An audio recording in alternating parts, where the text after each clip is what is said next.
Morning, everyone.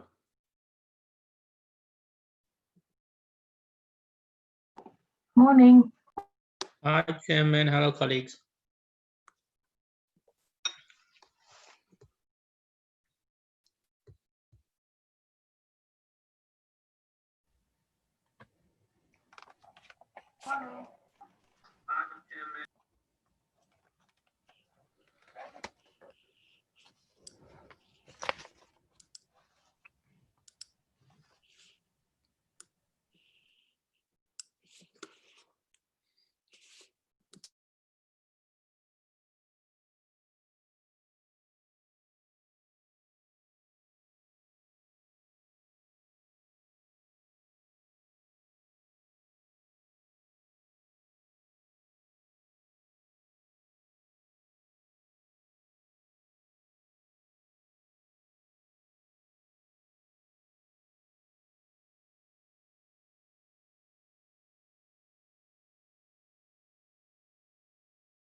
Karen or Armand, you'll let me know when we reach our full complement, please. Hello, everybody. My mic didn't work, so hello again. All right.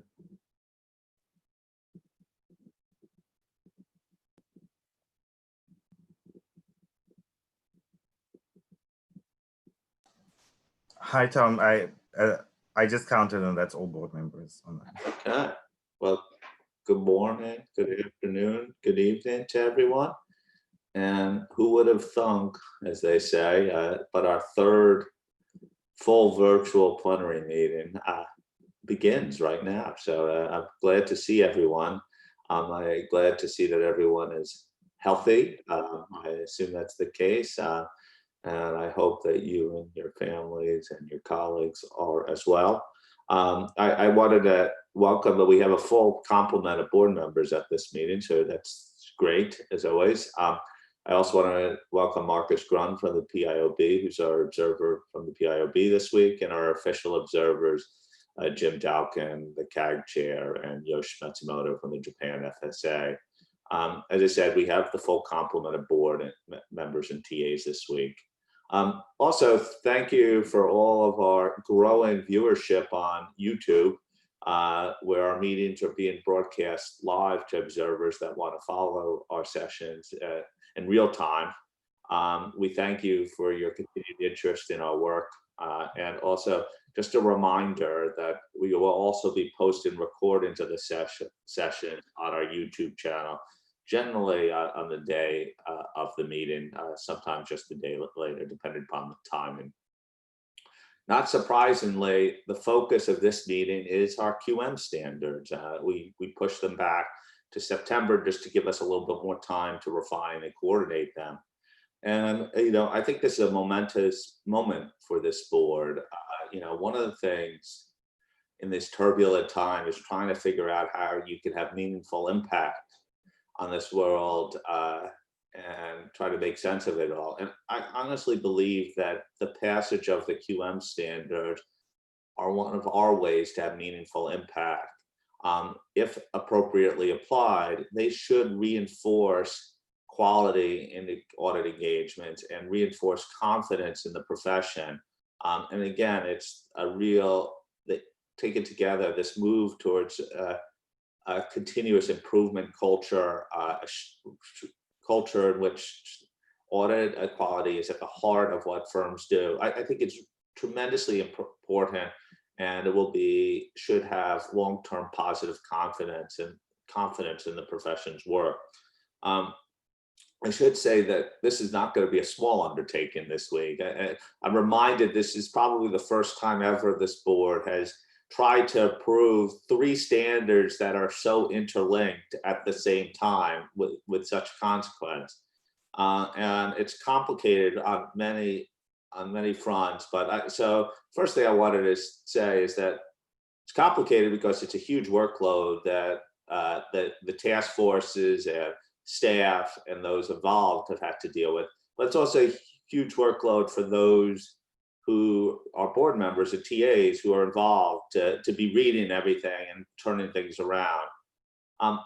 They are very interlinked. And so secondly, I have to say is that I appreciate everyone's understanding during the week. Billy has laid out a pretty tight timetable for feedback, inputs, turnarounds, and it will be really difficult for us to achieve our objective of approval of these 3 standards, or at least the opportunity to approve these 3 standards, if people don't hold to those timetables with real discipline. Third, I just have a comment to say about the complexity and fragility of getting 3 interlinked standards through the board. Over the last couple of months after our June meeting, I sort of put out a few guidelines of thoughts about how we should think about input into the process between now and approval. And I really asked the board to only focus on major or unresolved issues related to the standards. For example, some of the public interest issues and getting that perspective into the standards were one example of that. Second was focus on language that doesn't faithfully execute on board decisions, but don't re-deliberate the board decisions. And thirdly, focus on fatal flaws that really you're focusing on because it's a workability issue and that we can't execute these standards appropriately in the marketplace. Now, I've read a lot of the feedback that's come to the task force after the paper's issuance. It's very constructive, but at the same time, I just put out there is that your change may upset this delicate balance that has been achieved throughout the standard. Remember, we're talking 3 standards, 18 board members, and that was really why I suggested that we should be really judicious in major changes that occur at this stage. So I just asked the board to keep that in mind, because the most important thing is to get a high quality standard up and functioning quickly, so the profession is operated under this new system of quality management. Well, let me just say something about the approval process. And this is obviously assuming that things go well. And we thought this a little bit of our approach on approvals. And so what we were saying is at first we thought about doing ISQM 2 and ISO 220 formal approvals on Monday, but we decided that they should all be approved as a package because they're interlinked on Wednesday. And so our plan is just to vote on 2 ISO 220 and the conforming amendments on an approval and principle basis on Monday. And that if there are changes in one that are occurring, we still have the opportunity to vote them out formally on Wednesday, including the conforming amendments. 2M will dominate this week, but I would be remiss in saying that we have a very important project also to discuss as well, EER, and we will spend quite a bit of time on that this week too. So that's a pretty full week. I hope that you come with full energy to this, and I encourage you throughout is sort of take the perspective that I suggested, at least in your comments. It's not that we're trying to shut down comments, but we're trying to be appropriately disciplined if we're going to try to get these standards approved. I pause there for a second and see if Philly or Fiona have anything to add. No? Nothing from me at this stage, Tom. Thank you. And nothing from me other than to say I'm very excited about this week. Bring it on. 10 days, sorry, I should say, not week, 10 days. Yeah, we all are. So I'm glad you're smiling and ready to go, Fiona, bright and early for us on a Monday, late on a Monday for you. So the couple of things I thought I'd do before, in custom with previous openings, in terms of highlighted some outreach that has been done. In some ways, this last quarter has been quieter than a very intense second quarter. But there is a lot going on, and particularly we're doing a lot in terms of outreach on our group audits project and our fraud and going concern project. So we had a two-part webinar held by the task force to discuss ISA 600 and answer participant questions. Over 1,000 people participated in that. Fraud and going concern, we had our first roundtable on fraud related to technology on September 2nd. It was really robust feedback that we received, and I think will provide good guidance to the working group going forward. We have 2 more roundtables to go. If you want to listen or participate, September 28th, that's focusing on the expectation gap on fraud and going concern off the back of the discussion paper, which is going out today. Huge kudos to the team for getting that out. And then we'll have the third of our roundtables on October 7th, focused on fraud and LCEs. We'll also have a short update on the IAASB CAG meeting to be, and so Jim, I don't know if you want to give that right now, but before we kick off.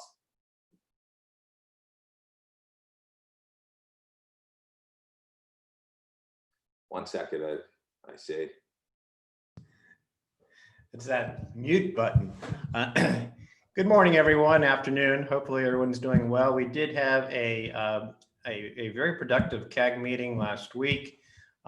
Discussed a number of the topics, including QM, which are going to be discussed by the board this week or for the next 10 days. I think, Tom, I'll just say in general, there was some discussion on QM, particularly on the objective, but I think the CAG was supportive of where the board has landed on the QM standards as a whole. And I think there's a sense that the CAG was ready for those QM standards to move forward, and that would be in the public interest. So I hope the board will reach that same conclusion. And so that's, I think, all I want to cover right now, because I think that's really the area of focus. Thank you, Jim.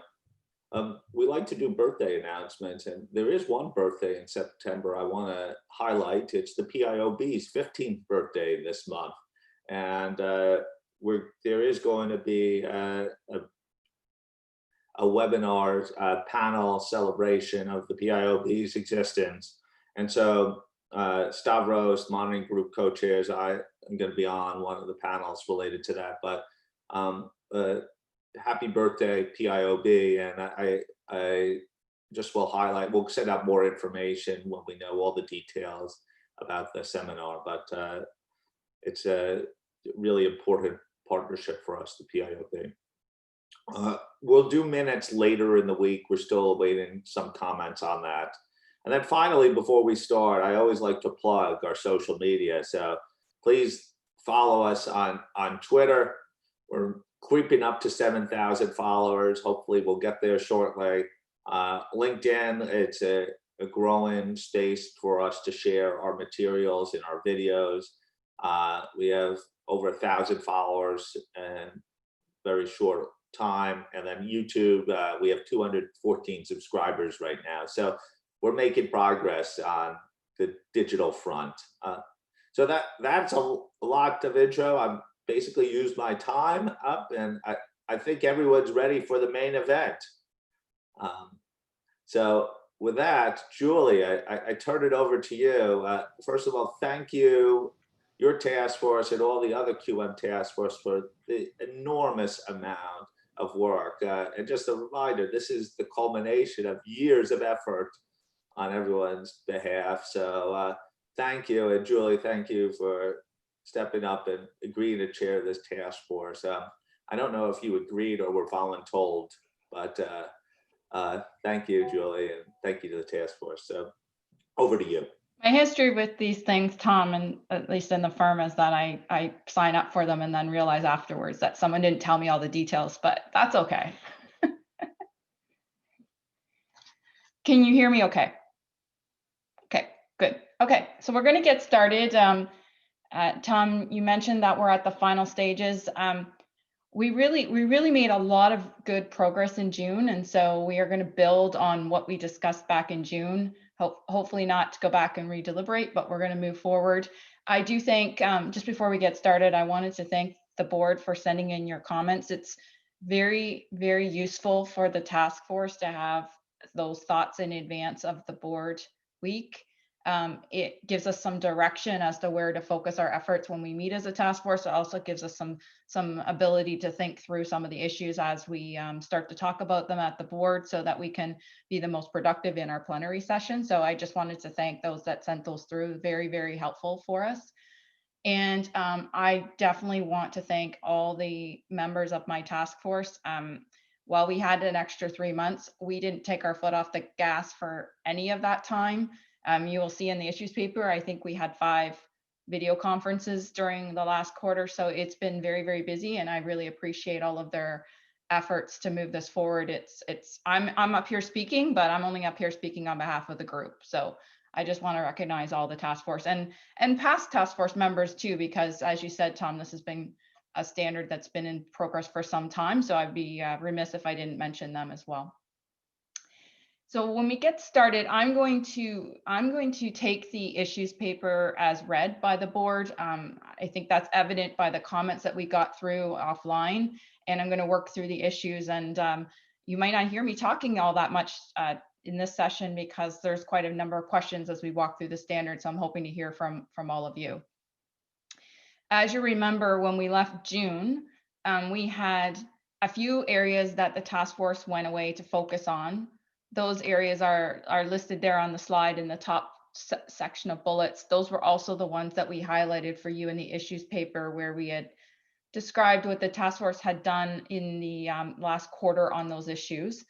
But really the focus of the discussion and how we're going to work through this is going to be various matters related to human resources. And we put that, you might wonder why we put that one first.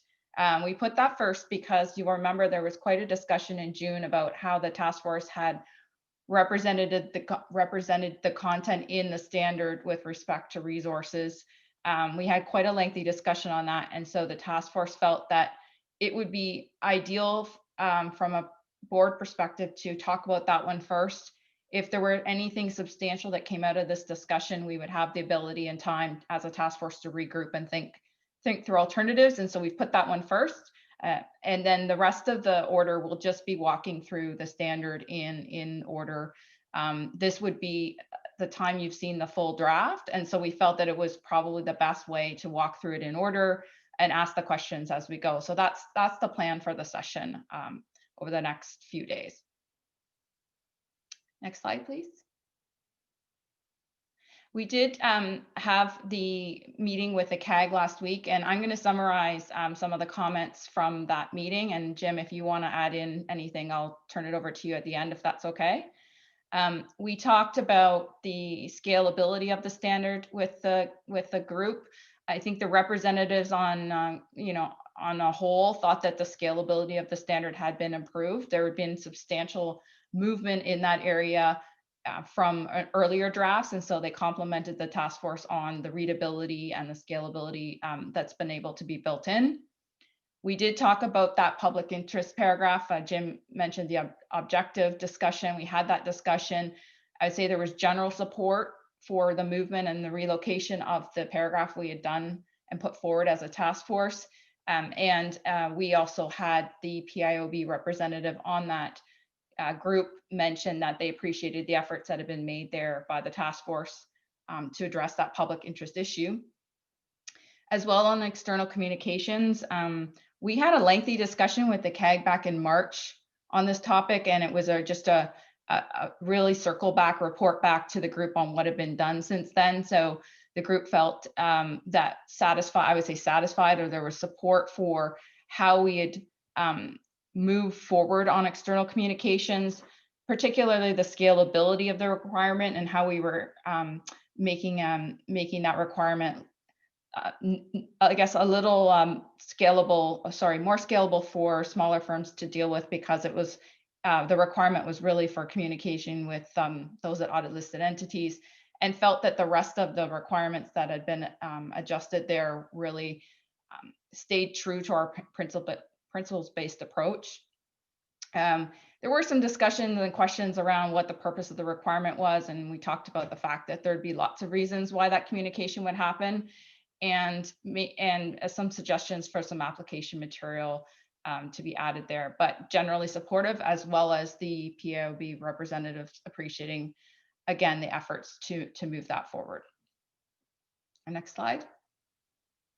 I would say the other discussion we had, we didn't have a question for the CAG group on resources, but we did have a fairly good discussion with the group on the resources, and in particular the question that arose with respect to how component auditors are dealt with. Now, component auditors are dealt with, as you know, as part of the engagement team. So there were some questions from the group around whether that definition of engagement team, and including component auditors, might make it a challenge in the audit markets, particularly for smaller firms. But it was just really a discussion we had with the group. We hadn't really put out a question for them about it, but we thought that because we had such a big discussion about it at the meeting, we would make sure we covered it in the comments here.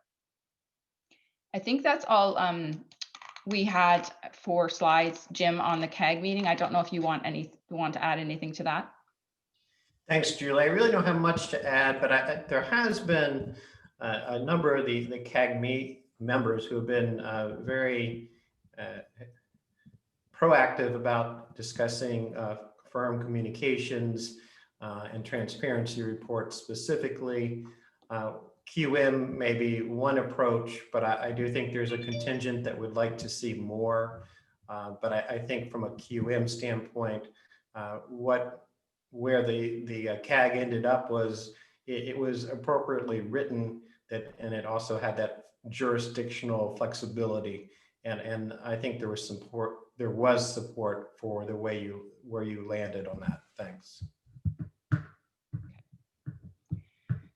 And I don't have a slide on this, but we also received a letter from the SMP AG prior to the board meeting. So I just wanted to recognize the comments that we received from them on QM1.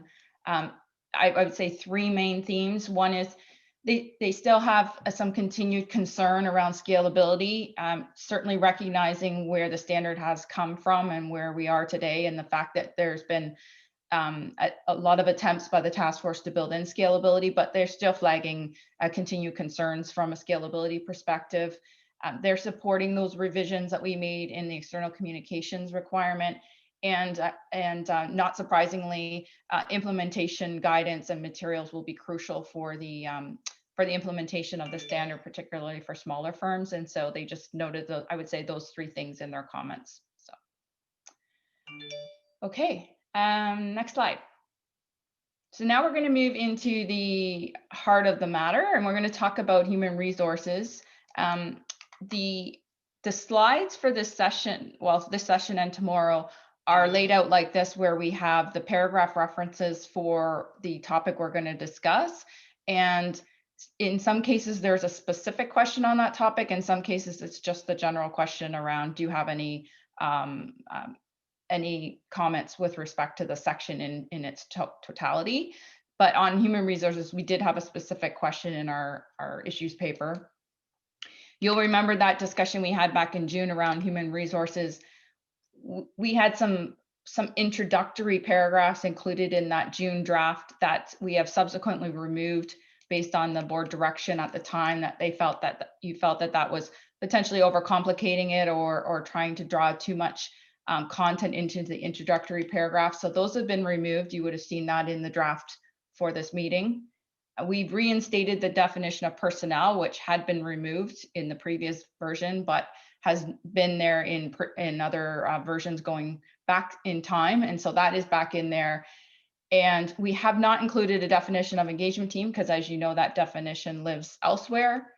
And at the request of the board, we've gone through and streamlined quite a bit of the application material in this area to make sure that we are balancing the need to outline how to apply and how resources work within ISQM1, but not to overdo it in the application material. So that was one thing that the task force worked quite a bit on over the last quarter.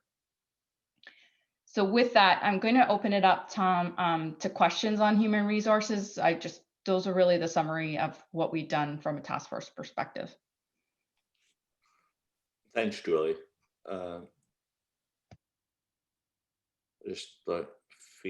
Fiona. Hi, and good morning, good afternoon, good evening to everyone. Julie, first and foremost, congratulations to yourself and the task force.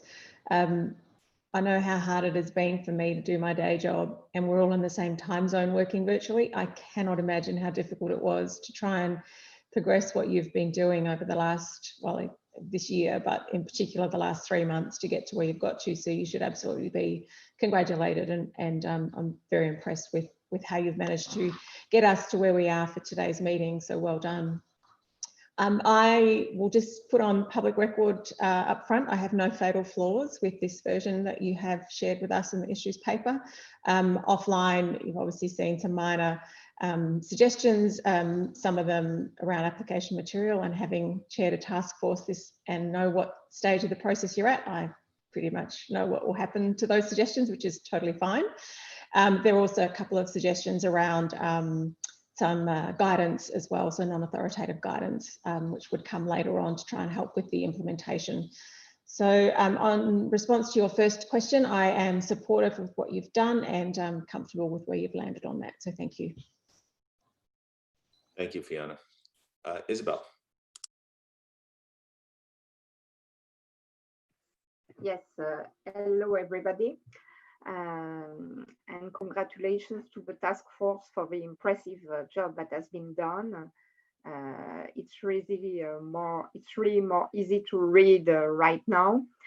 When I read the draft, I had in mind also the translation process, and I identified two definitions where I found there's still some ambiguity. And I'm saying that, but overall, we are very satisfied with the draft, and I will stay relatively silent in the rest of the meeting, but I just want to raise up front 2 points related to the definitions, more particularly 16N and 16V. On 16N, it's clear enough, we say it's partners and staff, but maybe because we discuss the firm, we discuss the network, we discuss people outside of the network. So would it be easier to say, maybe in the application material, that we mean the partners and staff of the firm? Because it seems we exclude partners and staff that are not from the firm or from the network firm, and that's where I'm not very clear. So maybe we should say it up front, because we may have partners and staff in component auditors or service providers. So it's minor, but I think for the understanding, it's important. My second point is on 16V, and I'm not very clear right now if a component auditor, not a member of the firm or a network firm, is considered as a service provider or not. When we look at agenda item 2, I understand that we have performed some changes because we take into consideration the fact that a component auditor not from the network is a service provider. Then when we look in the standard itself, there's nothing in 16V or application material to say that a component auditor outside of the network is a service provider. When we go to A95, last bullet, we understand among the lines that a component auditor in an audit of a group, and this component auditor not being from the network, is a service provider, but that's quite far. At A95, it's not in front of the definition. And on A105, third bullet, we say that a component auditor doing inventory check at a remote location is a service provider. But it seems to be very anecdotic, just doing inventory observation at a remote location. So just by reading that, you don't know if a component auditor who would do a lot of work for the group audit is also considered as a service provider or not. So that were my 2 comments. But again, thank you very much for the impressive work that has been done. Thank you. Thank you, Isabel. Eric. Thanks, Tom, and thank you, Julie. I think, like Fiona, very pleased with the direction and very few significant comments for this particular draft. I think with respect to the changes around human resources, we did have to draw a diagram to try and list out all the different, potential situations that you could come across here. And I think at the end of the day, we were pretty comfortable that they all ended up in the right place. I've got a couple of comments that I might bring up when we get into the specific materials, but overall, was comfortable with the direction. I just think that when we get to the implementation guidance stage, we'll probably need provide some help or a visual or something for people who are going to be using the standard as to where different people fit within the requirements. But I just want to thank you again for the fantastic effort that the task force has done. Looks really good. Thanks. Thank you, Eric. Josephine. Hi, good morning, good afternoon, everybody. Yes, I would actually like to say as well, Julie, congratulations to you and the task force for just the impressive and overwhelming amount of work that you've covered in such a short period of time. Thank you so much as well for such good responses to some of the comments I'd raised. I really appreciate that. I know how much hard work this is, so really, really important to recognise how hard you've all been working, and thank you for that. Human resources generally are very happy.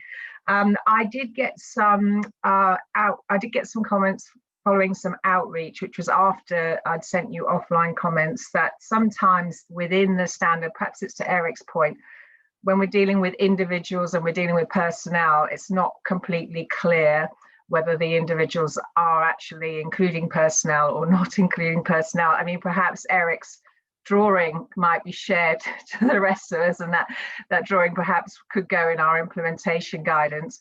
I did want to comment on Isabel's point about talking of partners and staff within the firm. I have heard that too. Of course, we have the complexity that the IAASB code uses personnel of networks too. So maybe instead of actually changing our definitions, think about using that wording in its context. So maybe in the examples in the actual application material, but some thoughts there.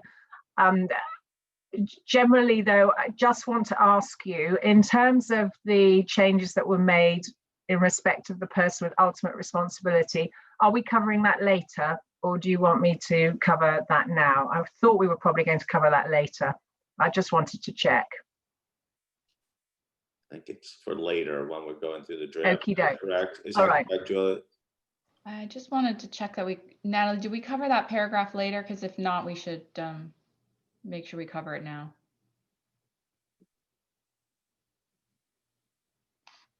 Sorry, I was just having a look. I think we cover it later.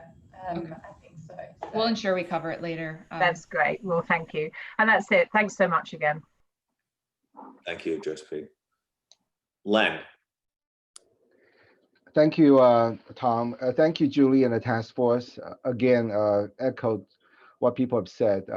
Amazing amount of work, and also you actually send us a paper, 2 or 3 weeks earlier. So it's actually it's not just amazing in terms of the timeliness. It's really great help. On a resource, we spend our time within ISQM 1 and ISA 220, also 600 task force. A number of difficult discussions, but I'm happy with where the solutions have been reached, and pretty happy with what you have. So nothing from that perspective. Just want to add a couple high level comments. One is similar to Fiona. I have no fatal flaw comments based on the readings of all the papers you provided. I'm sending some editorial, some minor comments for the task force to consider, and also just want to reflect your comments on the CAG meeting last week. I listened in, so was Josephine and Dan and Jasper. There was some reference to component auditors, so we've taken down all those comments and we'll try to address them in the 600 project. So thank you very much. You're very supportive of everything you've done. Thank you, Len. Tim Morton. Thank you, Tom, and start by congratulating Julie and the task force for all the great work that's been done, bringing the standard in such a good shape for approval week.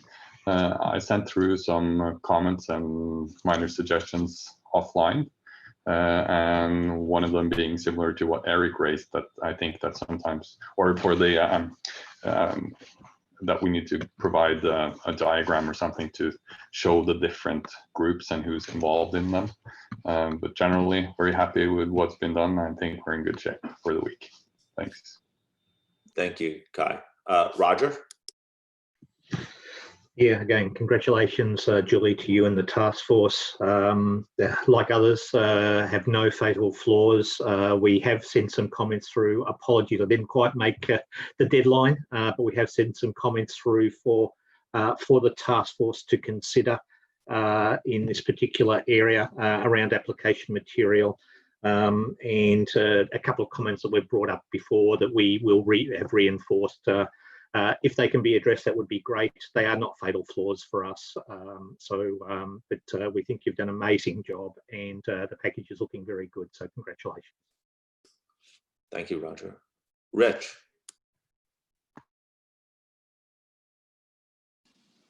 Sorry about that. I'm trying to get my mute button. Thanks for letting me speak. Just like others, like to thank the task force and Julie and your leadership to getting the standard in the state that it is. I think it is right for us to be talking about approving that this meeting. I think we're in a good place. As you know, because I've sent through comments, there are a few points that are significant to me. Under human resources, it's more clarity, I think, whereas my more significant come in the next section. So on human resource, I think again, I do think where we're at is in a better place. I have 2 comments. One is more pervasive or affects the wider understanding, and then one specific small point. The wider one is very similar to the comments that Eric, Josephine, and Isabel have raised relating to the use of the terms personnel and individuals. I still think that there's some confusion there. The AM relating to the definition of personnel, to me, is still ambiguous. as to whether network firm people, component auditors, for example, are personnel or individuals. Other AM in ISO 220 seems to imply that anyone external to the firm are individuals and not personnel. I think this is going to confuse more people than help. So I do think some clarity and some focus on some of the words might really help us here. As a side, a number of people have talked about some sort of implementation guidance, and I think sounds like Eric has something to start. Very much support that. I think that would help a lot. I don't think it's enough, but I do think it would be very helpful. I think I think when I look at this, if the intent is that personnel is intended to mean only partners and staff of the firm, then I suggest it be stated explicitly in the definition, i.e. not the network, but the firm. If personnel is intended to be all partners and staff of the firm and the wider network, then again, I think we should state that. I think the discussions went on and on within our firm as to what was meant and what was not meant on this term.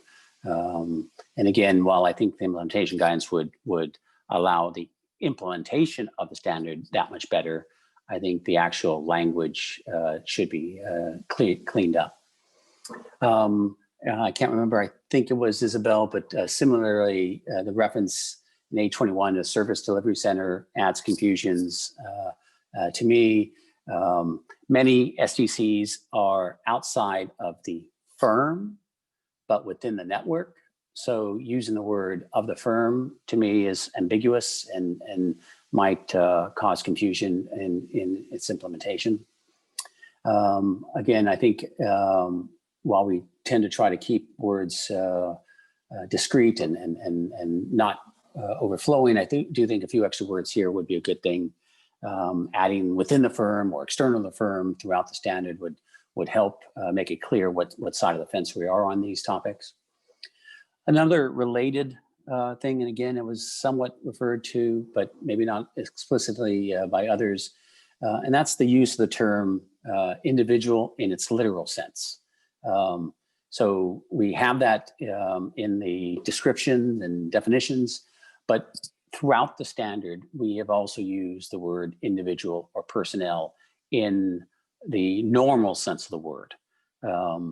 And that's, in my mind, is not going to be helpful in people understanding, well, is it the individual as per the definition, or are we just talking an individual might do this, or personnel might do this? And so I really think we should be looking towards different words, persons, or just different words than trying to have the same word mean different things depending on the context of that particular sentence.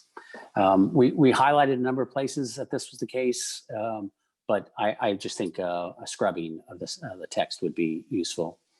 I said there was one specific point, and that's the bullet in A96.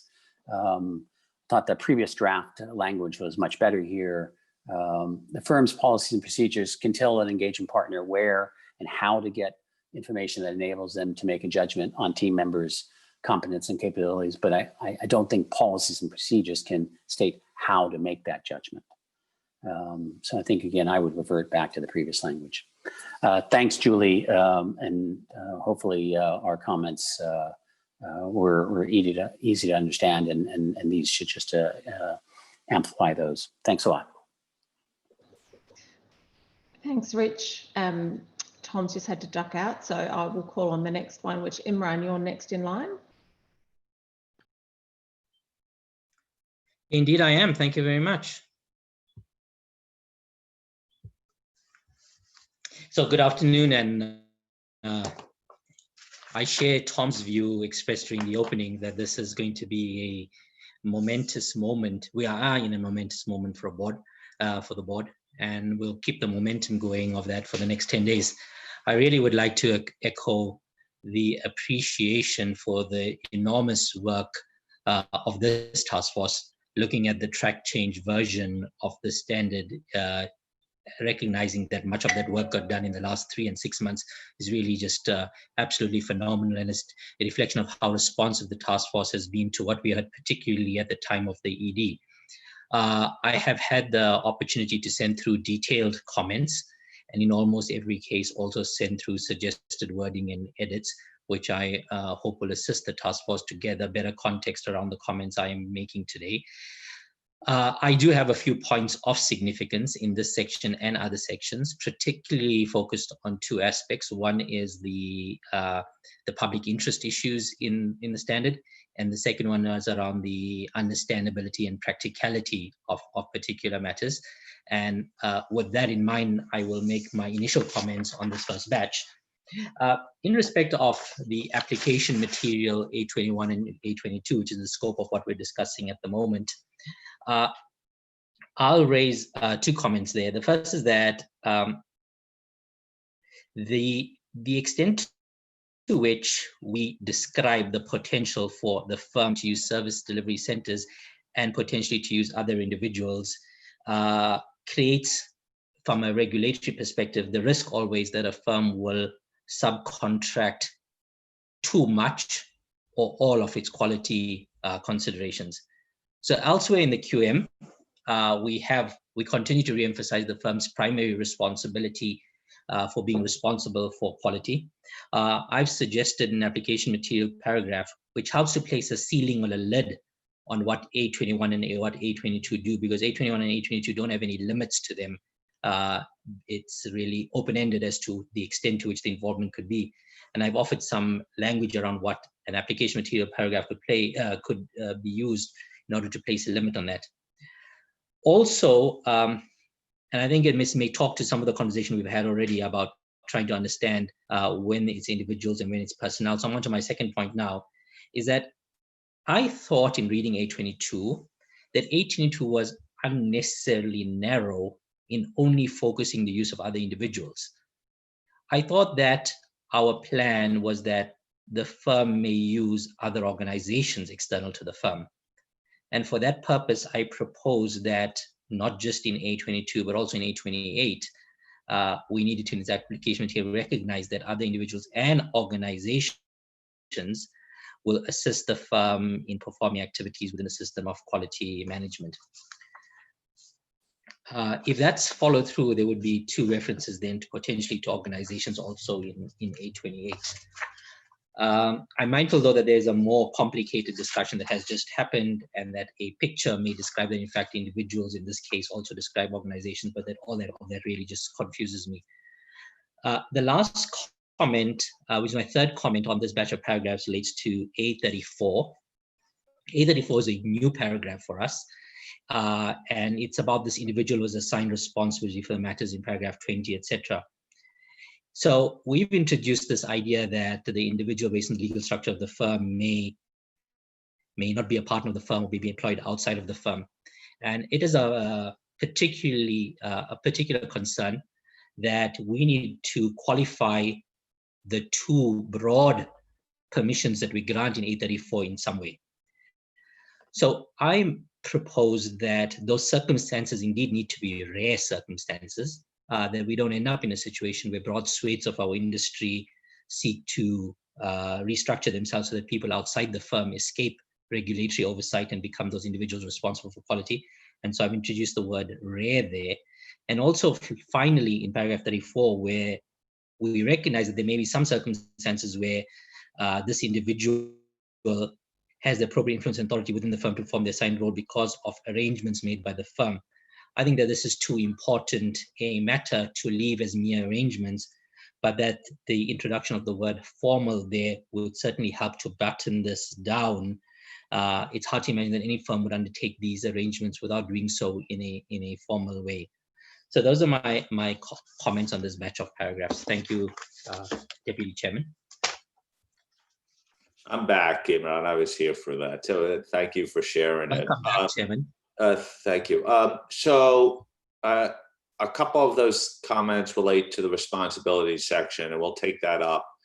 I just will note, and we'll have a discussion in the response to this, but a few of the issues that you raised up front about definitions were a subject of significant discussion at our June meeting. And so we'll account for them, but there's a possibility that the board will just reaffirm its current position as it relates to that topic. I'm not trying to shut off debate. I just want to be clear that as it relates to some of these definitional issues, the board did discuss this in detail in June and considered many of the issues that you raised. I also conscious that you had some power issues at the time of that discussion, so we may just for your sake repeat some of where the board landed in Julie's comments. Okay, is that fine, Julie? Yes, that's great. Thanks, Okay, Tom. Fernando. Thanks, Tom. Hello, everyone. And congratulations as well to Julie and the rest of the task force. I have to admit that even though we received the standard with a couple of weeks in advance, I was very reluctant to actually open the standard and read it. Seeing 100 pages, I think is quite frustrating at the beginning, but I have to admit that actually flows pretty well. It's easy to read. I don't really have any fatal flaw or significant issues. I had the chance to do a couple of presentations in several countries across Latin America. The last one in Colombia, and actually the feedback that I received was pretty good. People in general terms are comfortable with the direction of the standard, with the requirements, the application material. I think that now everyone is asking more in terms of implementation guidance and what it's going to be coming next after the approval. So I just want to share that in general terms, my stakeholders group, it's very happy with the way the standards are moving. And I think that now probably everyone will really be thinking about which are the next steps. And in general terms, I think it's going to be a good week for discussion, but no significant issues from our side. Thanks to the group. Thank you, Fernando. Bob Doerr. Thanks, Tom, and I'll just add compliments to Julie and Natalie in the task force. We have a task force at the AICPA that's been tracking this project all along, and I have to say, can you hear now, Julie? Okay, I have to say we've had a task force tracking this all along at the AICPA, and with the length and significance of the standard, as that task force and myself and others went through this, we were pretty amazed at really the lack of real substantive issues we have. So we have no fatal flaws with this, and congratulate the task force. My comment in this regard actually is one of consistency between ISQM 1 and ISA 220. And I think a couple of people have referenced paragraph A95 in ISQM 1, which uses an example where a non-network firm is an example of a service provider. But then paragraph A17 of ISA 220 also says that, or lays out a situation that says it's either a non-network firm or a service provider, which seems to indicate a non-network firm is not a service provider. So, Julie, I'm not sure how, the interaction and between the ISA 220 group with Lynn and yourself are working on dealing with that, but we'd just like to see those inconsistencies resolved, as they may result in confusion to people as they implement the standard. So again, great job. Thanks. Okay, I'm just looking for any other hands right now for anyone who wants to raise an issue on this, on the issue of resources. That's what we're focused on right now. Okay, so the way I read this, Julie, so far, and you should correct me, but is that there's really broad support for the task force's work on the definition, that with the exception of Imran, who raised substantive issues on some of the points that may require at least response that people did not identify a fatal flaw on this topic, that there's a number of issues related to improving the clarity. And I don't think they're major, but clarity, whether it's in the standard itself or implementation guidance, to help people to understand who fits in what category and how the impact towards them. And we're waiting for Eric's great design to be shared with the board. I'm sure you're going into graphics design after this, Eric. It could be a second career for you. So everyone's very excited for it. Julie, can I turn it over to you? Of course, yes. And Eric, you may wish you've never said diagram, but I'm looking forward to seeing it as well. And I'm happy to hear, Fernando, that people are thinking ahead to implementing, because that means that they don't think there's a problem with the standard. So that makes me very happy, although we need to get through this part first. So Tom, I think you summarized it quite well. We did get some offline comments and to some of the points that Isabel and Rich have made around personnel. We certainly, so what I'm going to talk about here hasn't been talked about with the task force, but between Natalie and myself and thinking through how we might respond to some of these comments, we did think we could probably make a small change to that personnel definition and say firm personnel or personnel in the firm. That might solve some of the confusion that was out there without really making anything significant from a change perspective. I think we can do that because I don't think IAASB defines personnel. So we felt we could probably make that change if it brought a lot more clarity to the standard. On the topic of individuals, that's been a tough one because we did have content in before around individuals that was potentially complicating things. Coming up with a definition of individuals is almost impossible because there are places within the standard where it's just in the context of how you read the words, and to put a definition of individual would really complicate it.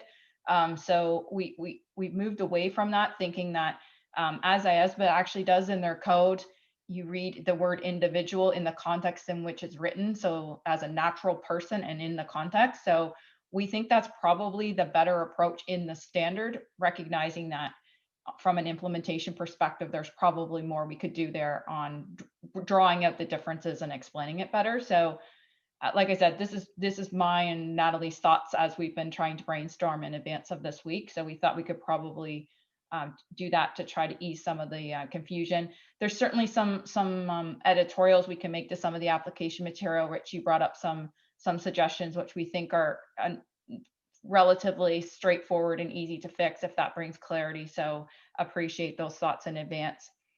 Imran, I guess on some of your more substantive comments, a couple things. One is you were requesting that we add organizations into the mix of individuals. I think that is a bit out of the context of what we were trying to do, because we were trying to talk about individuals, and even if an organization is involved, they're providing individuals. And so what we were trying to do in those application material paragraphs was really highlight the individuals that are involved as opposed to broadening it out to organizations. So that's why we've decided to stick to the use of individuals, because as I said, even if service providers or others are involved, they're giving resources that are individuals. On the your point around, and I think it was a very substantial point around capping or setting limits on individuals that can be involved in a system of quality management outside of the firm. I think that that's potentially not something from a standard setter perspective we would get into. Honestly, for small firms, I think there will be occasions from a scalability perspective and a quality perspective that if there's expertise outside of the firm, they should go and use that. I think that would be a good outcome. And so we didn't want to set any limits in the application material itself. We just recognize in the application material that there's going to be a variety of people involved in this process, in the firm, in the network, from service providers. And so what we were trying to do in the application material was just draw all that out without being prescriptive and keeping it scalable and principles based. So I think Tom, I've touched on the majority of the issues I heard. I don't know if anyone feels I've missed anything, but I think we have a good way forward on this one. Thank you, Julie. Imran had his hand up. I think he wants to just add a little bit more clarification. And maybe he now wants to respond to your comments. Thank you. Just a quick, thank you. Just a quick intervention. Julie, thank you for those responses. I acknowledge them. Tom, just for the record, in your summary of the earlier input I made, I was actually happy with the definitions. My comments related only to the application material. Thank you. And Imran, at least whether you would prefer, not a question of preference, you acknowledge Julie's response on behalf of the task force to your issues that you raised, right? Okay. So I assume based upon that, does not rise to a fatal flaw in your mind. But I don't want to put words into your mouth.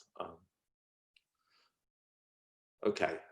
Let's continue on, Julie. Okay. Very good job there. Thank you. Okay, great. We'll go to the next slide. So now we're going to move into I'll call it the walkthrough of the standard. I mentioned before, question 5 is the broad question that applies to every section, and we're going to basically ask for your views on each section as we go, with the paragraphs referenced in the blue box on the slide. There are a couple of places throughout where we have a very specific question on a section. So when we get to those sections, you'll see there might be 2 questions. So we can probably take those 2, when we get to those, we can probably take those 2 questions together because they relate to the section as a whole. But just in case you're following along in the questions in the issues paper, that's how we're going to deal with the questions that were more specific to a section. So we're moving on then to the first part of the standard, if you were going to walk through it. And that's the introduction, the authority of the ISQM1, and the effective date. So I'm going to open it up now, Tom, back to you, but to open it up for questions on those paragraphs in the standard. Okay. Paragraphs 1 through 13. We're taking comments on that. See, Kaiue.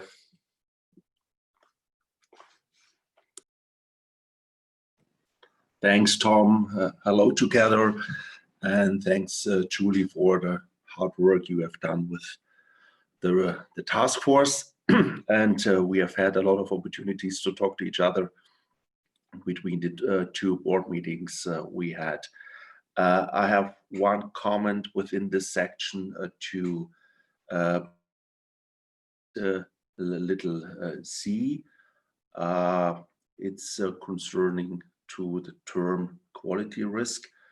I disagree with the removal of the word assessed prior to quality risk when speaking of responses to assessed quality risk, because it would mean that all quality risk which have a reasonable possibility of occurring would need to be responded to, even if the quality risk has been assessed as being acceptable law. This is not, in my view, in line with the approach taken in ISA 330, in which the auditor responds to assess risk and application material clarifies that no response is required when the risks are assessed as being at an acceptable law level.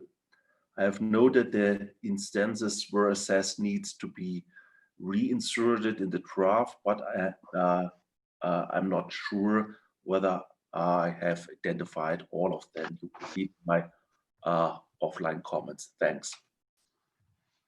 Thank you, Kai. Josephine. Thank you. Julie, this is slightly related to the ultimate responsibility point, but it does start in paragraph 9, where we've added in the point that the firm is now concluding whether the system of quality management provides the firm with reasonable assurance. I'm actually quite uncomfortable with these changes. I totally understand we discussed it, but I think that the changes that have been made, maybe from offline comments or from the board, just have changed the whole context here. We have for some time now been clear that the individual assigned with ultimate responsibility, that could be more than one person. It might be a managing board, etc., that they are also responsible for evaluating and concluding. And now we have the firm is responsible for concluding. And I find that really confusing, because who is the firm if we've got these ultimate people? We have these people with ultimate responsibility.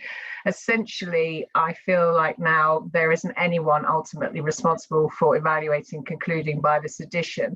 I think if we want to talk about the firm, I think we can still do that. We just talk about the fact that the ISQM1 requires the firm to assign the person with ultimate responsibility, and they evaluate and conclude. So I'm a little bit worried about that change now. And of course, there are some additional changes throughout the standard as a result of this change in paragraph 9, or vice versa, whichever way you look at it. So I won't keep repeating the point, but if you could all have another look at that, I would be really, really grateful. I have the opposite view to Kai, I'm afraid. I'm very happy with the changes you've made to quality risk. I see that as once you're at that point, then you do have to respond. And so I was comfortable with that. And other things are only just tiny things. On paragraph 11, I did have a question about the change we put, which is the firm is required to comply. Slightly worried in the sense that there are circumstances or certain networks where you don't have to comply with the network's requirements, but you may choose to, because, you know, as Bob always reminds us, all networks are created differently. So in that sense, I think this belongs to a network and complies with network requirements, which makes sure that whether you've chosen to comply or if you're required to comply, then in both cases, this particular paragraph is relevant. Thank you, that's it. Thanks again. Thank you. Len. Thank you, Tom. Julie, not a major comment, but I heard this comment from some of the regulators and also practitioners. It's regarding paragraph 30 on the effective date. I absolutely no problem with the effective date, but I think that both the regulators and practitioners were asking, perhaps in the application material or your first year implementation guidance, to add something to help the firm to assert that, you know, by December 15, 2022, they do have the system design implementations by that date, because regulators want to know, you know, that standard is effective on December 15, 2022, but does the firm have to make an announcement, or how does the firm assert that? I get that from practitioners as well. So perhaps this is probably outside the standards, maybe just for first year implementation as possible guidance. Thank you. Thank you, Len. Imran? Chair, thank you. In this batch of paragraphs, I have a number of comments. I will ignore the little ones, which I've sent through in writing. The first relates to paragraph 6. Just a factual point around describing this entire system as operating as not operating in a linear manner. I'd argue that that is probably not totally correct. There are certainly parts of the system that are linear and other parts that are not. And I've offered a very simple way where that can be fixed by adding just the 3 words that says "and non-linear manner." There are 2 or 3 occasions where we may be describing it in this way. In respect of paragraph A3, I'm going to reflect on this comment. It's an inspection-led comment. I read to you as I have it. If the firm uses different terminology or frameworks, could the firm collapse or simplify the system to, let's say, 3 components only? We would think that's possible. I think, though, that there may be a limit to how this can be done, because the components are mentioned and cross-referenced throughout the standard. And if they are oversimplified, or if they're not reconciled to the original 8 components, there will be several unintended consequences. To address these risks, I was suggesting the addition of a few extra words to A3. So it has all of the words up to management, and we'd add words that say without losing any functions of the 8 components. So just for consideration, please, by the task force. In respect of 8A, I've got both a practical and technical point in respect of these quality objectives and how it's now described, considering that we've made changes elsewhere in the standard. Here we only consider the possibility of additional quality objectives in 8A. We're no longer considering the possibility of changed objectives, which is what the standard says elsewhere.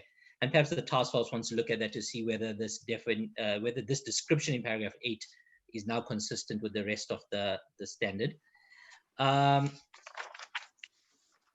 last point then relates to the effective date.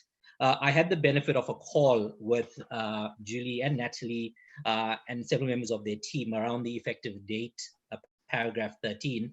I am totally and completely in agreement with the date and with both parts of it. What has arisen is a practical question around how is it possible to do the evaluation within 12 months if the system hasn't yet been running for 12 months. Julie and Natalie and Brett, who supported them, were very helpful in explaining to me that in fact, that first evaluation would cover a portion of the period under ISQC 1 and a portion of the period under ISQM 1.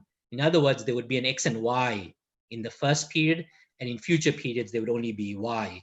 I was happy with that explanation, but we got from them a commitment that for purposes of whatever kinds of support material that the board will issue, there will be an explanation piece for this initial period, so that we don't all as regulators have to answer that question for the first year as to how does one actually go about doing it, or potentially in the basis of conclusions that gets explained. But I was happy with the explanation I got. Thank you.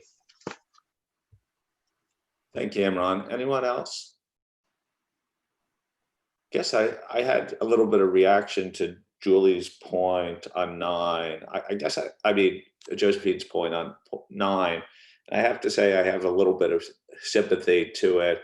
I just wonder, I like the idea of the firm being there, but if you added, instead of kept the individuals as the subject of the sentence throughout, and you add, instead of say, and the firm, and comma, on behalf of the firm, comma, because the individuals work on behalf of the firm, but it keeps them accountable and highlights that accountability. I don't know if that addresses some of the issues, and you'd have to see it in drafting, but it does highlight the issue of the firm, but it keeps the individuals the subject of the sentence and the accountability with them. Imran, did you raise your hand again? Could you want to come back?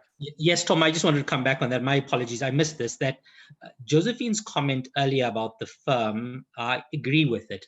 I had planned to raise it elsewhere in the standard. I believe that it's particularly problematic, this change elsewhere in the standard, but just to support for the benefit of transparency, I agree with this now, that this is potentially a significant problem, the way the firm has replaced the CEO or lead person in this evaluation. The question of accountability just becomes completely eroded. Thank you. Okay, Rich? I just wanted to come in and say we had a similar issue, and I think your suggestion would help. Maybe not get all the way on our point, but would help get through that. So I think some thought around this area might be useful. I guess my addition to it was not to get perfection here, but to give a type of way that we could navigate through this issue, and obviously the task force could consider that overnight or when they meet next. But I thought it was a way of highlighted that the individuals work for the firm and it's ultimately on behalf of the firm, but keeping the accountability with individuals who are designated. Okay, Julie, would you like to respond? Sure, and Tom, the paragraph 9 issue would have come up probably again later on in paragraph 54. So I mean, it's come up now, which is fine, and it gives the task force some opportunity to think about it. In the meantime, we definitely weren't trying to take responsibility away from anyone, but we were trying to recognize the fact that these people act on behalf of the firm, and that individual person couldn't possibly be held accountable. There's the firm's involved as well. So maybe your fix or something along those lines gets us there, because that's not what we weren't trying to abdicate responsibility away from someone. We were trying to make it maybe more clear that the firm still has a responsibility in here. So appreciate that. And it, I think as Imran mentioned, it does pop up again later. So maybe by the time we talk about that paragraph, we'll have we'll have something to come back with a solution on. Let me just go through my comments here. Caillou, we've debated the definitions of quality risk quite substantially. I appreciate your views on that, but I think generally what we got as a task force was very strong support for where we landed with the definitions back in June and even prior to June. And so I appreciate your views, but I think unless I hear a groundswell of reasons to change, I think we'll stick with the definitions the way they are. They're, I think everyone's comfortable with them and they're understood by everyone. Imran, your points around the modifying the quality objectives, we definitely are not implying that you can modify the quality objectives. What you could modify is additional quality objectives the firm has added. So if a firm has decided that they need additional quality objectives, by all means, they could subsequently modify them or remove them when that circumstance isn't there anymore, but they can't modify the quality objectives that exist in ISQM 1. So that's what that paragraph is saying. And so we definitely, and I distinctly remember a meeting quite some time ago, it might have been December's meeting, where we had quite a long discussion about that. And so that's what we've reflected in the draft here. Keeping in mind that I think Len and some others over the time have come up with the fact that we need some application material to say that those could go away later if the firm has decided that issue no longer exists. And so that's what we've faithfully, or we've gone back and drafted in the standard to reflect that. The comments on the effective date, agreed. The first year when we do the evaluation, it's going to not look and feel like any future year's evaluation. And so you are going to have to take information from multiple places. It's going to be a bit of a add together, as you said, Imran, an X plus a Y. That's how it's going to end up having to be. We recognize that, and that would certainly be something that a first time implementation guide would be probably ideal to have something like that in there. So for those that have raised that, we definitely realize that that will be a challenge, but we didn't want to bake any of that into the standard, feeling that that wasn't that would become very stale, dated information very fast. So we think guidance is a better place for that. And Josephine, I think there are a couple of points you raised on, maybe making some small edits to some of the words in the objectives. I don't think that's a problem. We can probably get there. You mentioned and complies with network requirements. Definitely. That was our meaning all along. And so I think we can probably make those changes with no big effort. Tom, I think that was the majority of the comments on that section. So unless I've missed anything, I think we can probably move on. Yeah, so I think so. The only point I think unless someone objects, that we needed confirmation on was the definition of quality risk. I don't think people want to reopen it right now, recognizing Kai's point. Okay, I'm just looking at the room. I think the next discussion, I guarantee you, will take more than 15 minutes. Just guess, maybe it's an intuition. And so what I would suggest right now is that we take our break, a 10-minute break right now, and then have lots of energy for the next bit. So it's 8:17 my time here. We'll reconvene at 27 minutes after the hour in whatever jurisdiction time zone you live in. But thank you for that opening section, and I think we're making good progress. Thank you. We'll be back in 10 minutes.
we want to start in the next minute or so. So if you're there, just click back in.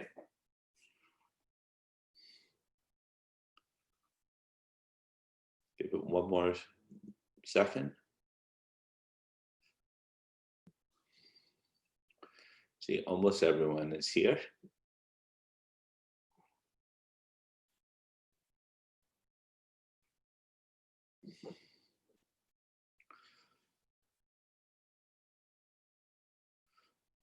Okay, I think we should get going again. We're getting up to one of my favorite sections of this standard.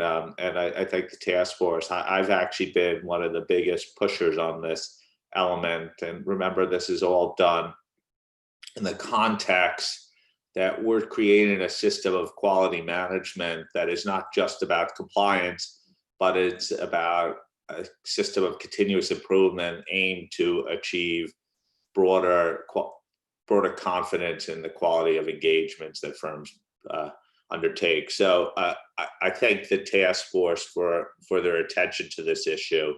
And so I turn it over to Julie to give a little bit more context.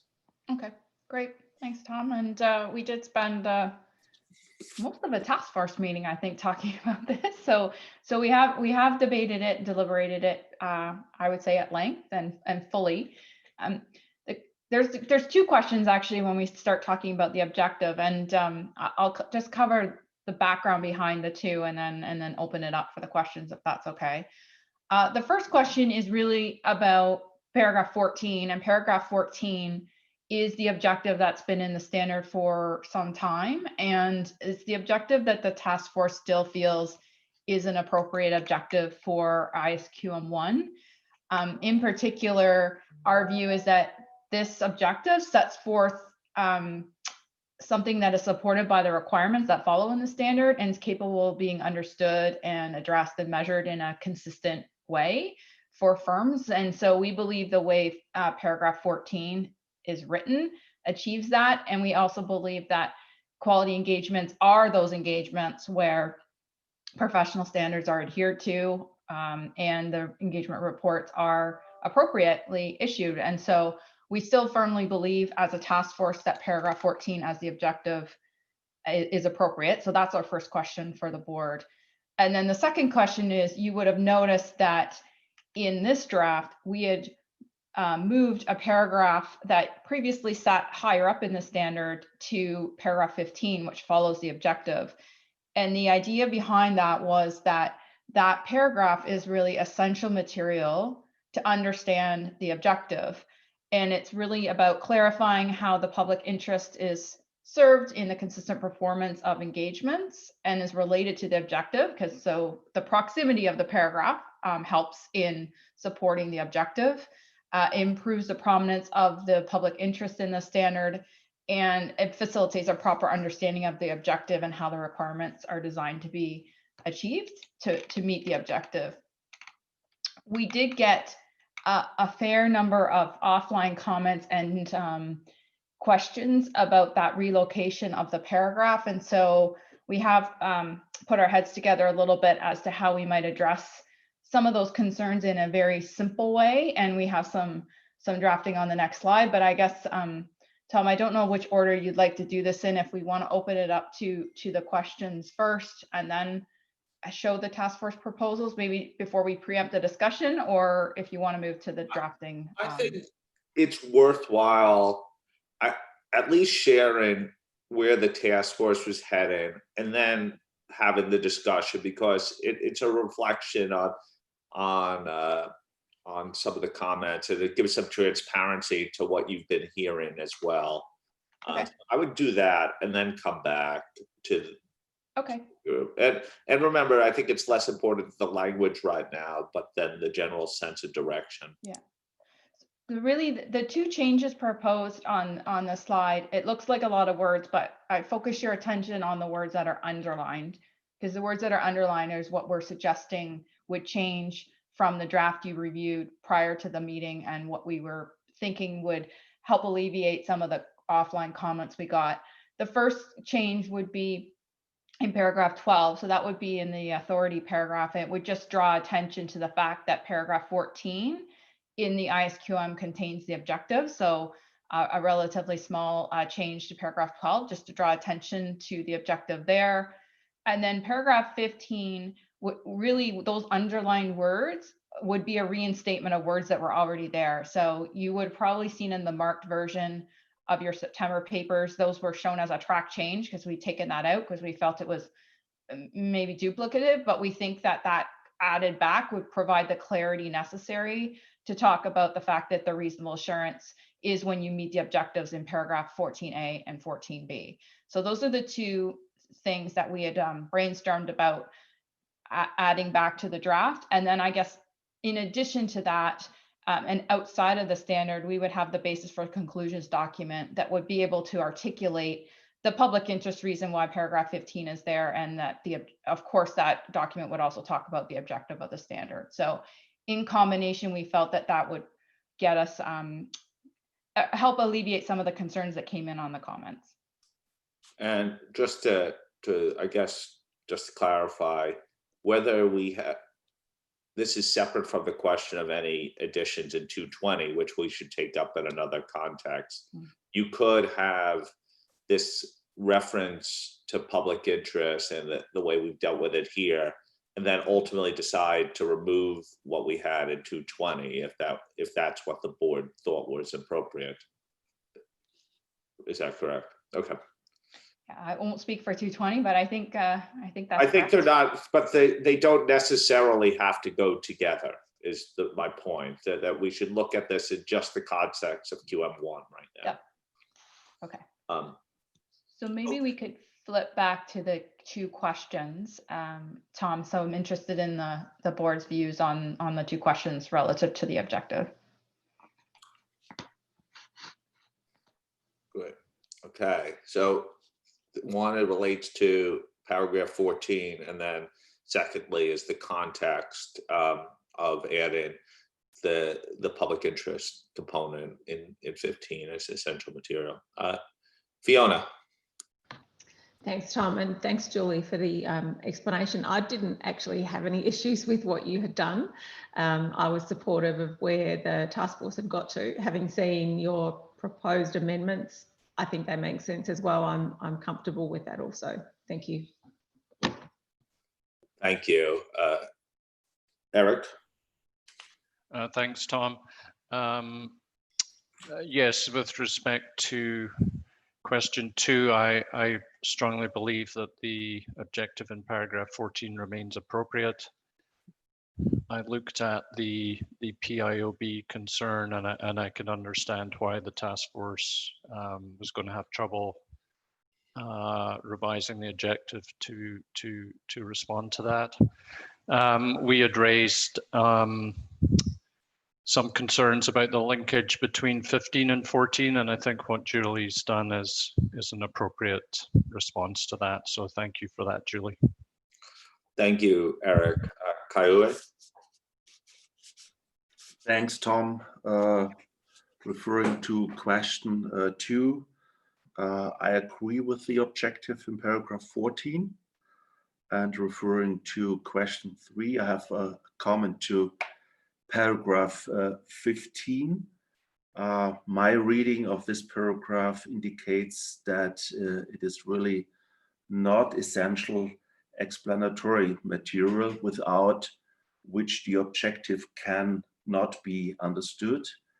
The essential explanatory material to the objective in ISA 200 paragraph 11, ISRE 2400 paragraph 15, and ISAE 3000 revised paragraph 11 are qualitatively at a completely different level. Without it, a practitioner would not be in a position to recognize what needs to be done when the objective is not achieved.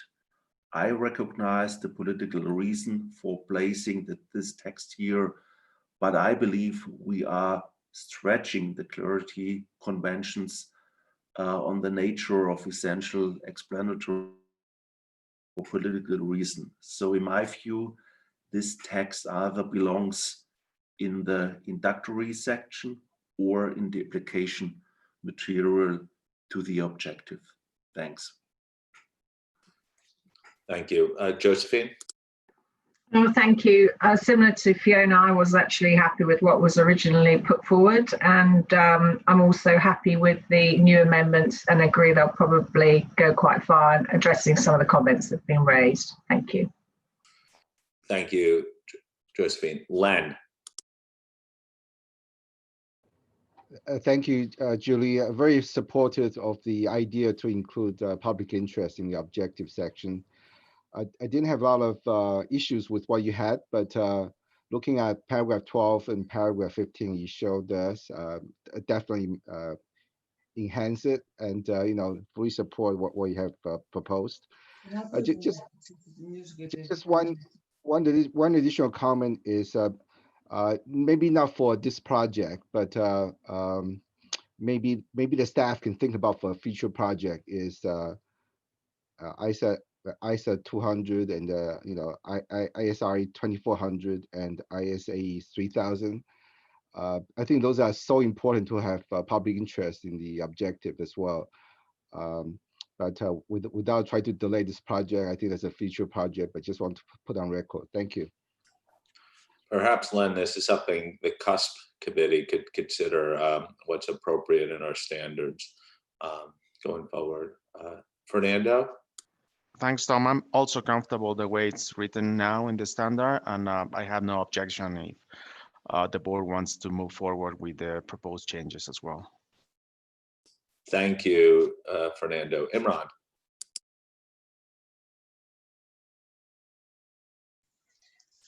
Chairman, I am supportive of both the original objective and the new paragraph 15. I didn't completely capture what was flashed on the screen, but I'm happy to look at the further amendments the task force is proposing. Thank you. Thank you, Imran. Kai Morton? Thank you. I had offline shared comments similar to what Kai-Uwe brought up with the paragraph 15 in being in the objective. I agree with the content, but I think that the placement of it being in the objective section to me is wrong. But I think that the additions or that you suggested now helps a bit, but I'm still not 100% sure that we're in the right place. And I think, as you said, Tom, that how we write the objectives should be something that we look at in the CUSP work stream as well. Thanks. Thank you. Rich? It's nice coming a little later in the queue. So I very much support Kai-Uwe and Kai. I think we are stretching the support for this essential material. I don't think what we're doing here is anything like those other three standards. It doesn't fit the clarity. I fully agree with the paragraph. I just do not agree with the position of the paragraph. I believe that it applies to the entire standard. It gives the context for the entire standard. But I believe having it in this paragraph for essentially political reasons is not what we should be doing. I do agree or do see the changes that Julie's put forward, and I do think they help. But I still fundamentally think it probably should be as part of the introduction. Maybe once I see it, in writing in front of me, I can soften that stance. But I don't think it's the right. I don't think it's the right answer. And as I mentioned to you, I also don't think putting this in during the week of the approval is the right time. If we were going to do this, we should have all agreed to this back in March or before, and we had these words in there in this position before. So, thanks, Tom. Thank you, Bob Dorr. Thanks, Tom. I'm very comfortable with the objective in paragraph 14, and also am supportive of paragraph 15 and its location. I just think the public interest is so interwoven and intertwined in the objective that I am not bothered by its positioning, and I'm also okay with the suggested additional wordings. I think that helps tie it back a little bit better too. So thank you. Thank you, Tom. Yosh? Thank you, Tom, and thank you very much for the task force and jury. This is very understandable standard. And this is my first comment, so I want to express my appreciation to the task force and jury. The matter 2 and matter 3, I think that the paragraph 14 objective is very appropriate. But however, as mentioned by Coway or Carl Martin, I completely agree with the importance placed on the public interest, but the first sentence of this paragraph as amended is redundant. Providing the public interest here makes the purpose of quality management itself unclear. The objective should be clearly, concisely, and outcome-based defined. So pre-amendment paragraph, which was explaining the relationship between objective and the public interest in the introductory paragraph is preferable, I think. This is similar to the provision of the ISA 220 objective paragraph. And if the concept of the public interest is to be defined in the objective of each ISIS, it should be defined for all other ISIS objectives as well, I think. Thank you, that's it. Thank you. Roger? Yeah, thanks. Julie, you would have got comments from me that I had some discomfort with paragraph 15 being moved here. I think and I'm very supportive of paragraph 14, so the first comment. The comments to paragraph, the changes you made to paragraph 12 are beneficial. They are pointing out that paragraph 14 is the objective, paragraph 15 is additional information. My preference would be to have this public interest information in the introductory material. But part of that was a concern that I was seeing it in 220 as well, and then seeing it spread right through the standards. So the fact that it's not going, the fact that we have a thought process and a clear vision as to where that material would best sit is beneficial. I certainly was not in favour of it being spread through the standards, and us having some standards which refer to public interest. You know, it's a truth that is evident to us that we do everything in the public interest and not in other standards. So I'm supportive of the changes. I could live with it here. As I said, I've got no fatal flaws. My preference would still be to see this in the introductory material. Thank you, Roger. Isabel. Yes, we have no comment on the content of paragraph 14 and 15. Regarding the location of paragraph 15, I believe that ISQM may be a standard of a different nature than the other IAASB pronouncements. So even if it was not our favorite location to have paragraph 15 as an essential material to the definition, if we do that, it's really because ISQM1 is of a different nature, and it's not a commitment that we would include public interest consideration in all the objective of the other IAASB pronouncement. But having said that, I'm fine to leave it there because it's ISQM. Billy? Thank you, Tom. Very interesting discussion. I think I just wanted to emphasize a few points based on the comments that I've heard.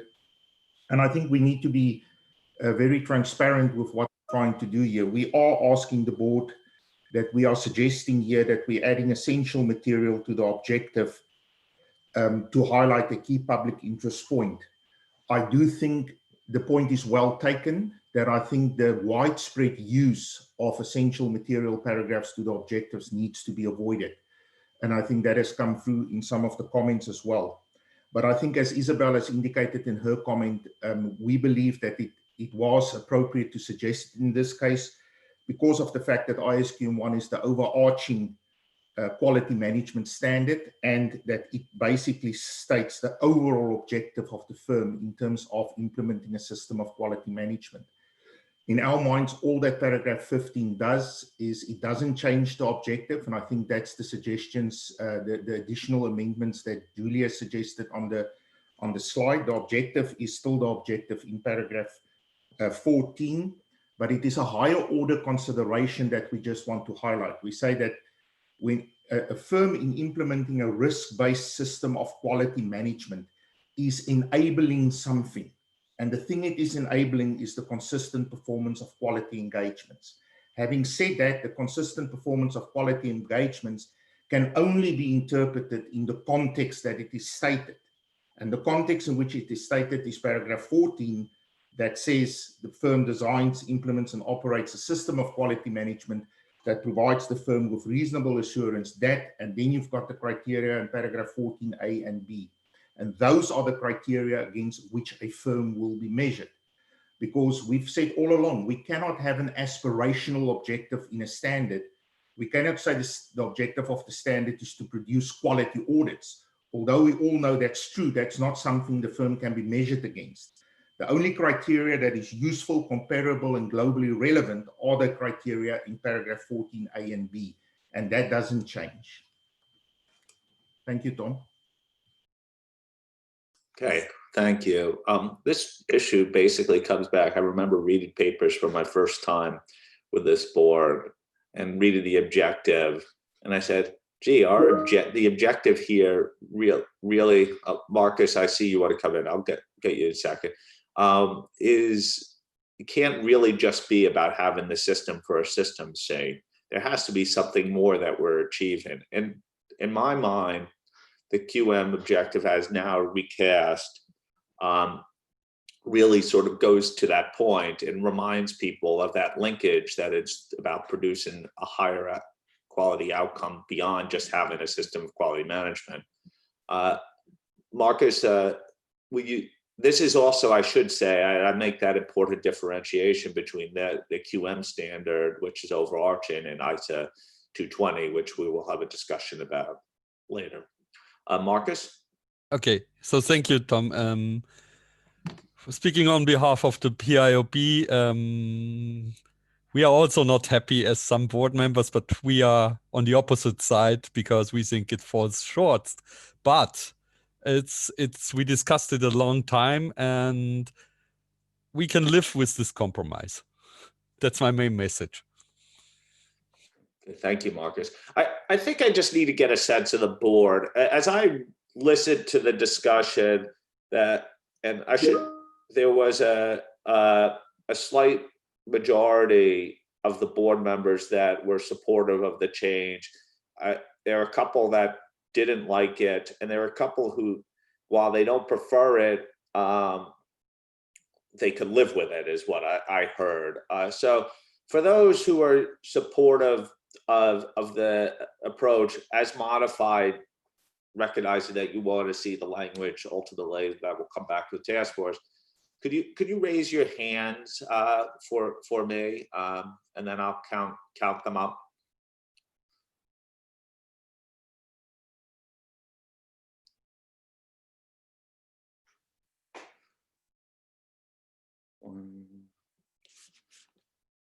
So I'm counting. I have 1, 2, 3, 4, 5, 6, 7, 8, 9, 10, 11, 12, 13. So let me just for the record: Lynn, Bob, Fernando, Chun-Wei, Fiona, Len, Eric, Josephine, Sue, Isabel, Julie, and me. Okay, take your hands down.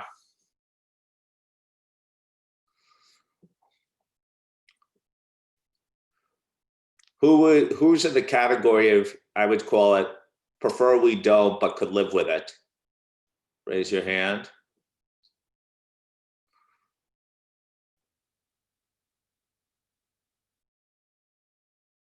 Okay, I have Roger and Kai Morton. And who's in the category of absolutely not? Oh, Imran also added, so that adds another position. Anyone in the fatal flaw, absolutely not category? Okay, I think we have a strong enough steer for the task force right now. I think we could proceed on the basis of your modified efforts. And as I said, this does not commit us on the 220 point, but on the QM1 point. Okay, Julie, onwards. Okay. I think that was all we had on the objective. Thank you, So everyone. we'll move to the next section then. And we'll definitely circulate those edits because I know that was, you know, on the fly asking you to read those edits. So for sure.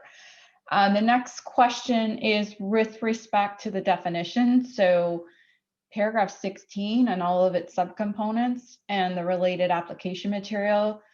We don't have a specific question that was in the issues paper on the definitions. And as you all recall, we've talked at length about the definitions, I feel, numerous times. So I think we're in a good place with the definitions, but we're asking for your views on any of the revisions we made or any other comments with respect to the definitions. So Tom, I'll send it back to you. Okay. Definitions 16, application material 810 through 828.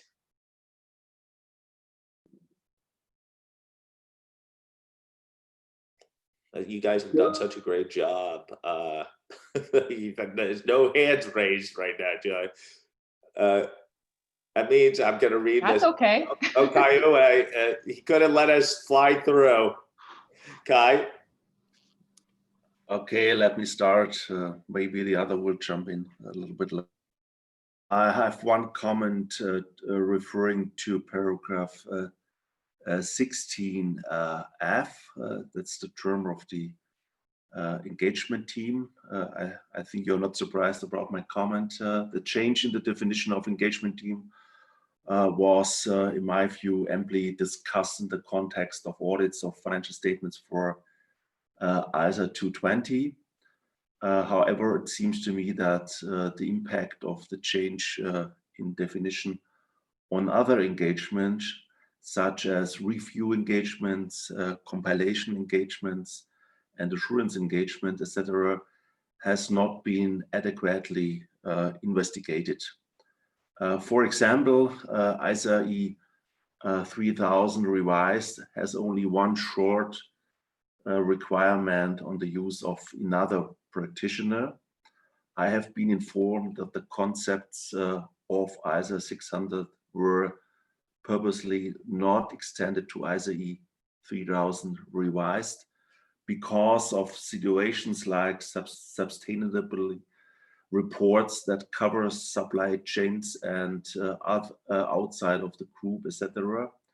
Furthermore, if a practitioner performing a compilation engagement on consolidated financial statements requests that the entity requests that a subsidiary engage another practitioner to compile financial statements, and the practitioner uses the compilation report and other report of another practitioner to consolidate, is the other practitioner on the engagement team? This issue suggests to me that the change in the definition of engagement team in ISA 220 should have been restricted to audits of financial statements in ISQM1 and not extend to other engagements without further investigation. Thanks, Tom. Thank you. Rich?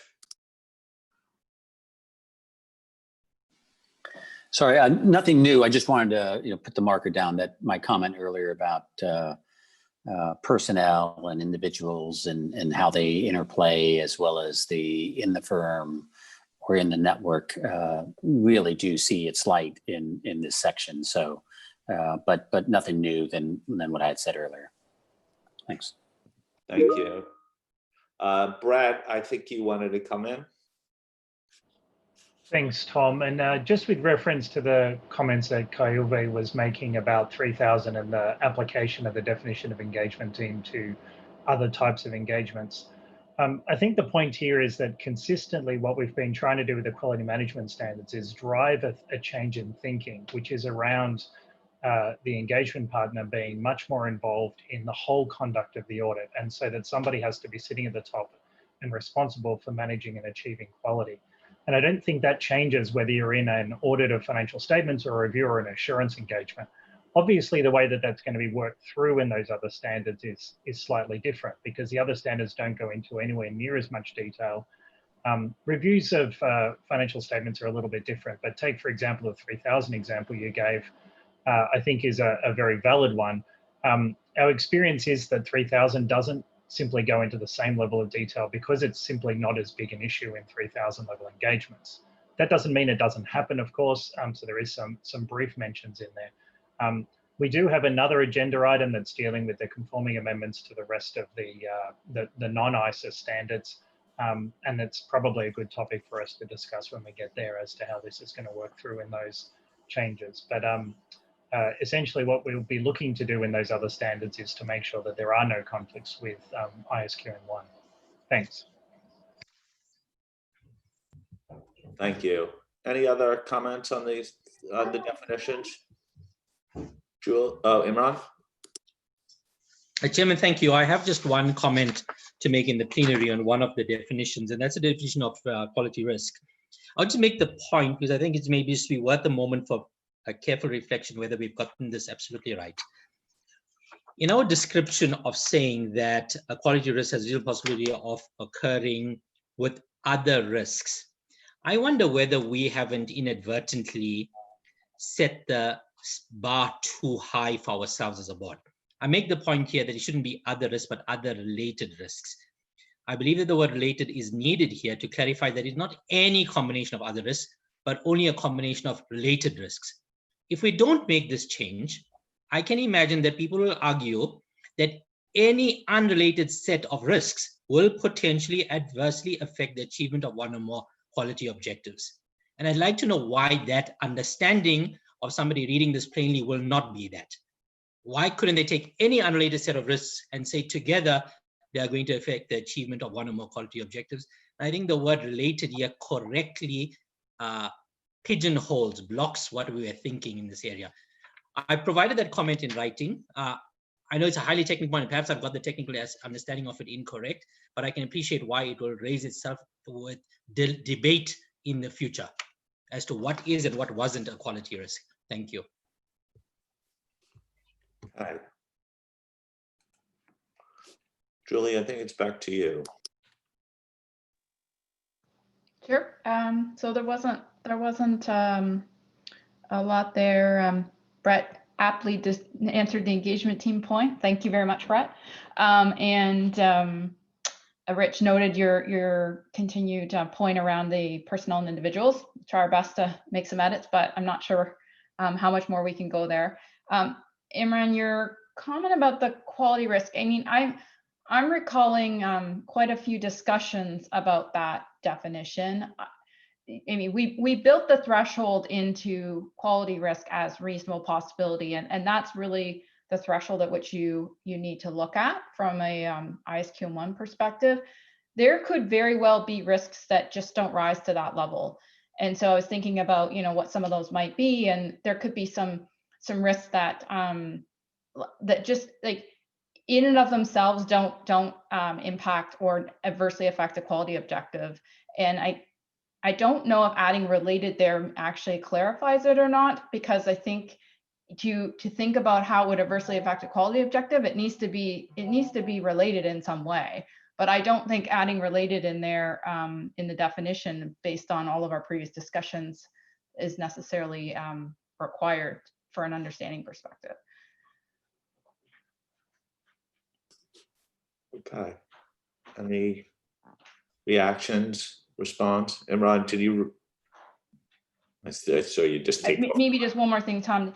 We tried to follow as closely as possible the thinking that went with ISA 315 revised, and thinking about those risks that exist down below that threshold level, and then the risk at which you cross over the threshold. So we really tried to be consistent with that thinking, because I think that's fairly well understood by a lot of people as to how risks individually or in combination meet that threshold. Understood. Imran, I saw you trying to get back in. Yes, just happy to acknowledge and accept that explanation. Thank you, Tom. I think we've revised this definition so many times.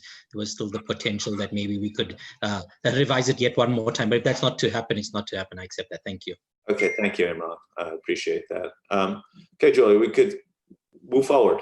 Okay, moving off definitions then, on to applying and complying with relevant requirements. So we're into requirements, paragraph 17 and 18, and just one application material, paragraph A29. So I'm looking for the same general question on this section. Okay. Paragraph 17 and 18 and A29.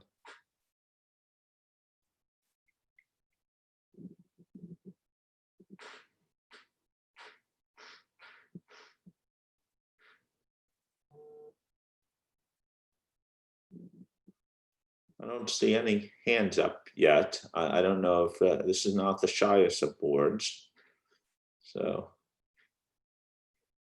I take it, if I'm sort of going in 30 seconds. I take it as support for those paragraphs. Okay, great. No, I didn't think that they were going to be the most contentious of the paragraphs. And even from an offline perspective, Tom, we got very little on those. So, but in the spirit of completeness, we have it there. Moving on to the next section then. The next section is the system of quality management. So a little bit longer this one is. So requirements 19 to 22 and the related application material. And again, the same general question on this section for the board. 19 through 22.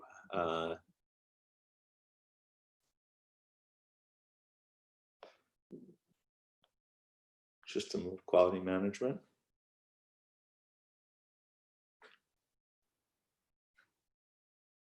Josephine, now I knew you were kind of come in here. You foreshadowed this.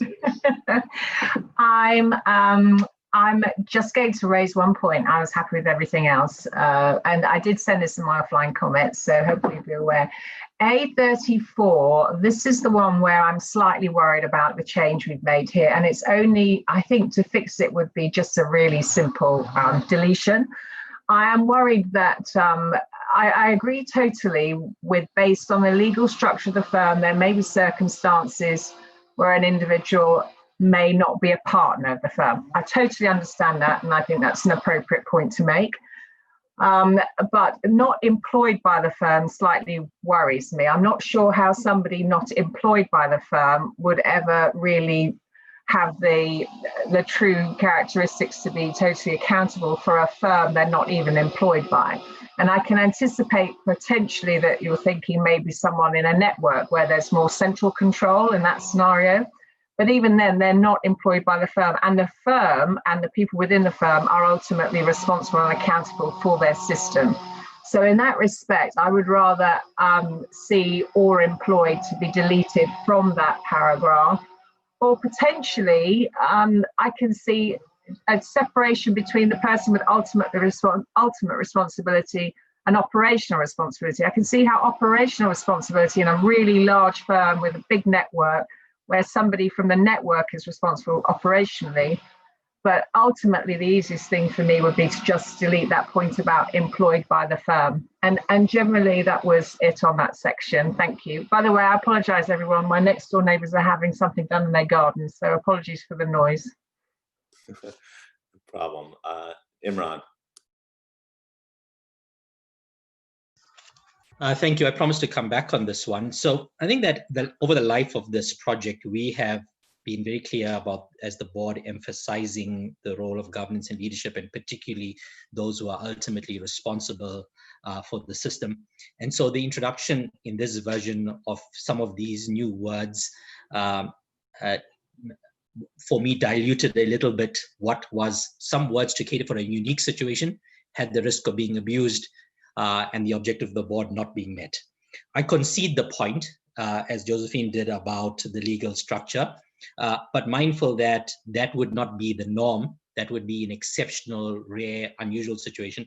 And so But while Josephine has made the suggestion about the deletion of some words regarding employment by the firm in paragraph 34, I was of the view that the addition of words that describe these circumstances as being rare and these arrangements as being formal would also help me address the potential risk of this situation becoming the norm in the marketplace.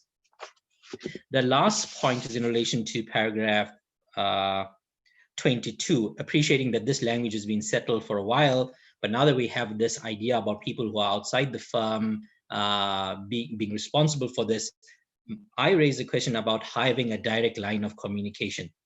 And it is this question: how would a person external to the firm be able to meet this requirement? This would need, it is possible, but I believe it would need some application material to explain it in that context for paragraph 38, 38, and other paragraphs. Thank you. Thank you. Rich?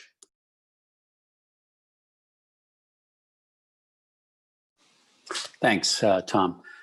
So this was raised, or sorry, the topic I have was raised briefly by Josephine earlier when I think we were talking about paragraph 9. And it's the focus or the addition back there of the word firm. And then when you get into 833 here and 834 here, you bring in the firm, and I don't have a problem the firm being responsible. That's not my issue, but it's just the firm is responsible, but the way they solve this is by getting individuals to go out and effect the responsibility. And as we read through paragraph 9 before, and then these paragraphs, I'm losing that linkage. And again, I think deleting the word firm in 9 might be the easiest way to help. But when I put them all together, it gets confusing to how does the firm resolve its responsibilities? And I think trying to bring the two together of that they do it through assigning individuals to get this done is potentially a way. I probably said this much better in the comments that I sent through to you, Julie, but I did want to raise it because it popped up in these paragraphs. Okay.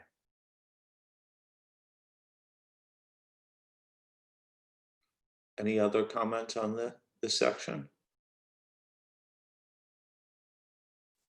Okay, Julie? Great. And consistent with the offline comments we got, so no surprises there.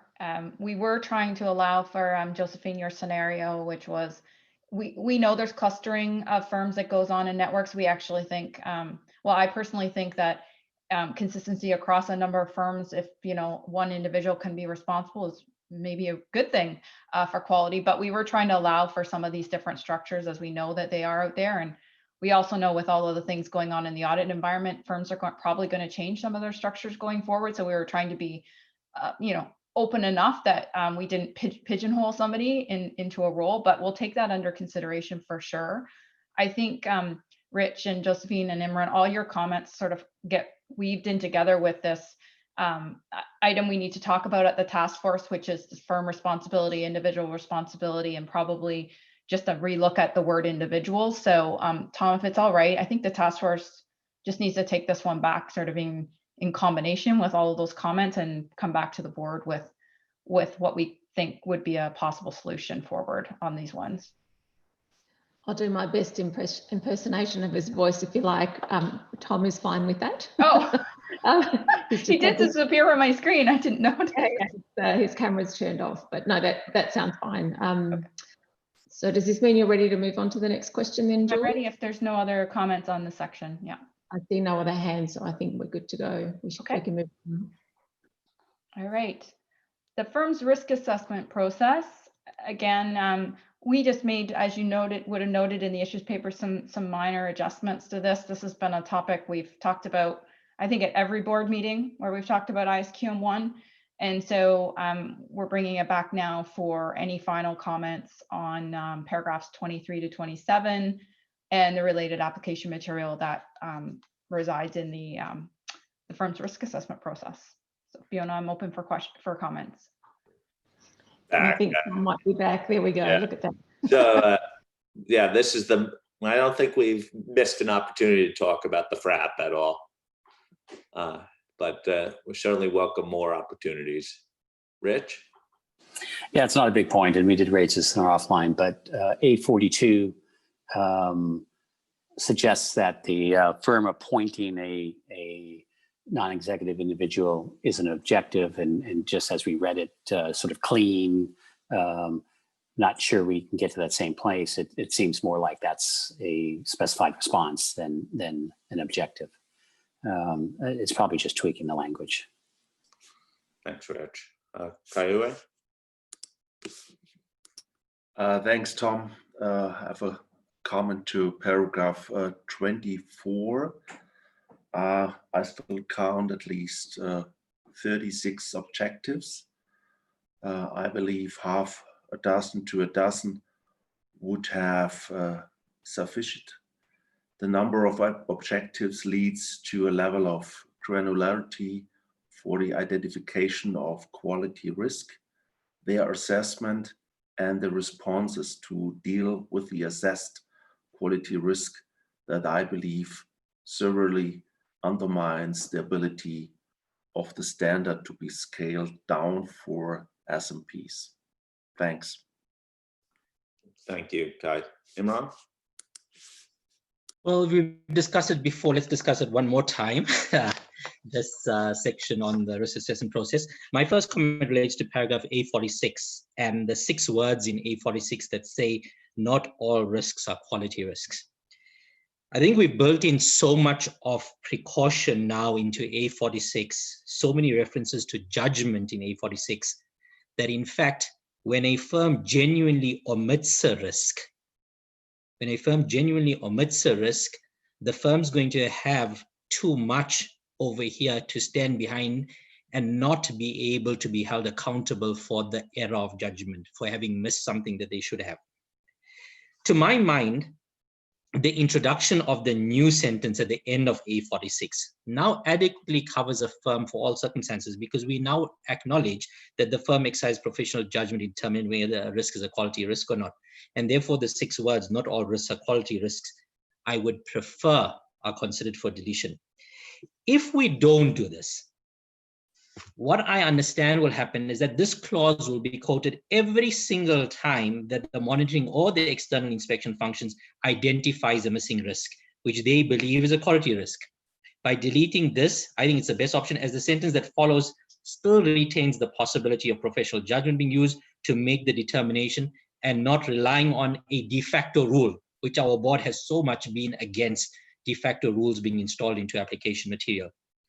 If we don't remove it, this exemption, in my view, will become a de facto rule for every missed risk that was never identified to start with and was therefore not assessed.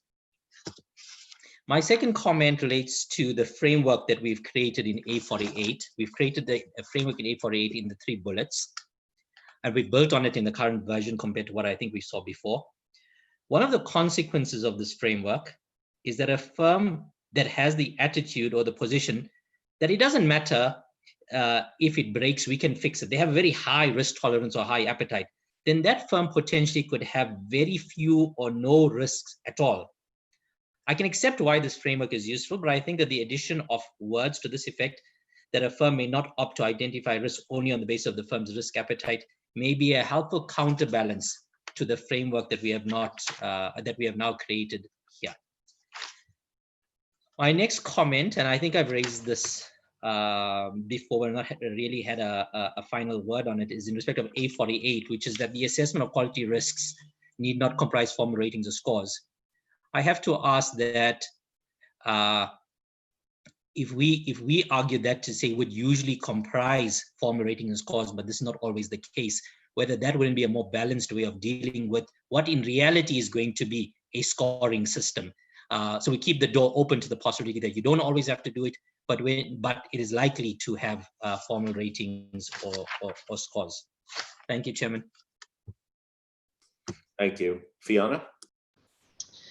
Thank you. As I said at the start, I didn't have any fatal flaws, but this was one area where I thought it could benefit from some implementation materials to help people. And I just wanted to react to Imran's comment. I actually disagree with you, Imran. I think that that phrase around not all risks are quality risk is actually really important.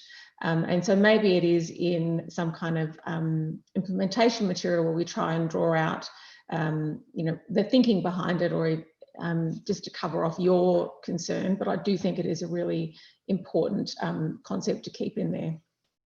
Thanks. Thank you. Kaiue, would you like to come back in? Yes, Tom, thanks. I have one additional comment. My comment refers to a 48 to this list. So missing from the list is one of the most important matters,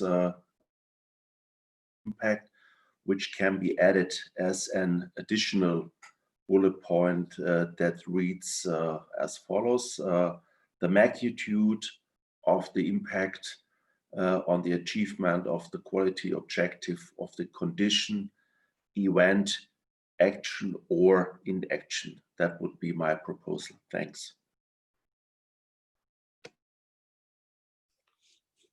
Okay. Thank you. I'm just looking for any other hands on the front. Okay. Some interesting comments, many of which are not fatal flaws. Fiona, one of the things when I heard that comment, I was like, could I think about risks that are not quality risk? And there's some examples in mind. Is a threshold issue. I don't know if Julie has thought about that at all, which may give Imran a little bit more comfort that way. But if Julie, you want to respond to the comment? I'll try. I mean, it's tough. It's obviously tough in the hypothetical. Yeah, so I analogized it to when I'm doing this risk assessment in an audit, and in 315 it starts to talk about the what could go wrong. So it's the what could go wrongs, really, and then the what could go wrongs may or may not be significant enough to rise to the level of quality risk and affect the quality objective. So I was trying to think about, and maybe one of the easier ones to think about is in the area of resources and competence and capabilities of people on, that you assign to engagements. And we all at firms have learning requirements, let's say through the year, that we have to take. And if someone missed a learning course, what could go wrong is people might miss a course. But that doesn't necessarily mean their competence and capabilities are challenged to the point at which a quality objective would tip over. There's just going to be those low-level risks that could happen, but they would never rise to the level at which they would meet that threshold. So that was just my quick thought about what one might be, but there's probably a whole host of others that we could come up with if we put our heads together as a task force. But just thinking about that, and I think it is, to Fiona's point, really important that we have that in there so that we are setting some threshold for firms to give them guidance as to what level risk should be thought through from a threshold perspective. Billy, will you want to come in on this topic? Yes, thank you, Tom. Maybe just to add to what Julie has said, I think the reason why those words are important in the application material is really to close the loop also on the definition. Remember, in the definition we've implemented, in the definition of quality risks, we've introduced a threshold of reasonable possibility of occurring and having an adverse effect on the quality objective. So there's a threshold in terms of could occur or could adversely affect, similar to what we have in ISA 315. And therefore stating that not all risks are quality risks is simply a statement of fact. It has to be like that because we've introduced the threshold in the definition. And then the other thing we must remember to one of Imran's other points is that when risks are identified and assessed, they are identified and assessed in the context. They are identified and assessed in the context of the firm's, the nature and circumstances of the firm, in the context of other risks that have been identified using the definition. So if a firm doesn't identify a certain risk in the context of all the other risks the firm has identified, the firm would have to be able to say, why did this risk not meet the threshold? And that's really what you also need to keep in mind. And then it was also interesting that Julie referred to ISA 315, because the words that have been added at the end of paragraph A46 is exactly the construct of the wording that is used in ISA 315 paragraph A186. So we've really tried to just align it very closely to the same concepts and constructs that we have in ISA 315 as well. Okay, any reactions? Okay, thank you, Billy, and thank you, Julie. Julie, I turn it back to you. Okay, and I think that was the majority. Imran, we might have some words we can sort of add for clarification around the formal ratings. We thought about that potentially, so we'll talk about that as a task force, and you know, that might be in the next draft, you see. Kai, I got your point, Kai, about the quality objectives. I think you've raised that before. We've discussed it before, the number of quality objectives. So I think we're quite happy with where we are, but I recognize that you've raised that as a concern. Tom, if there's nothing else on the risk assessment process, I'm okay to go to the next section, if you are. Yes, please. Okay. Thank you.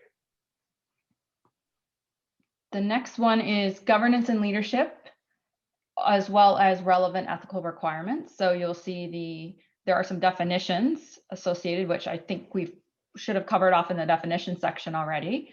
And then the requirements are 28 and 29, and the application material A55 to A66. And again, we didn't have a specific question on this other than looking for your views on that section from a board perspective.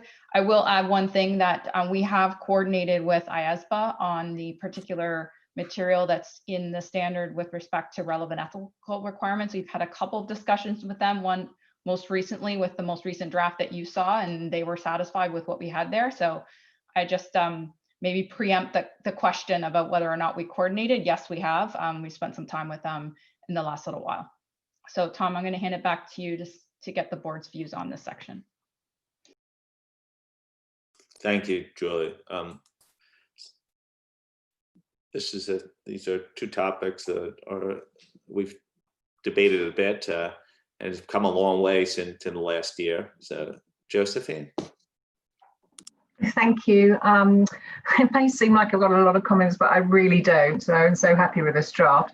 On 29, absolutely happy, no comments at all there. Thank you. On 28, I'm slightly worried about the change we've made to the objective in 28. So 28A in particular was the outcome that the commitment to quality and culture was throughout the firm. And then to get there, we talk about A1 through A4. And I can see now throughout the firm has been deleted, and potentially deleted because the responsibility of personnel for quality sits there in A3.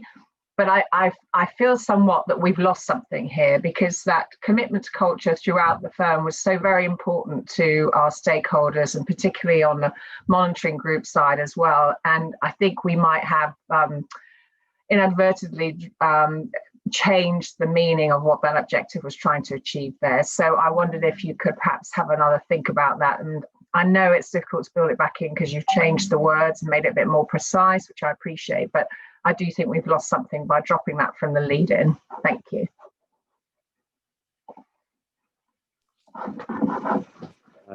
Kai. Tom, thanks. I have a comment to paragraph 29B. The phrase in 29B, who are subject to the relevant ethical requirements to which the firm and the firm's engagements are subject, is for me unclear.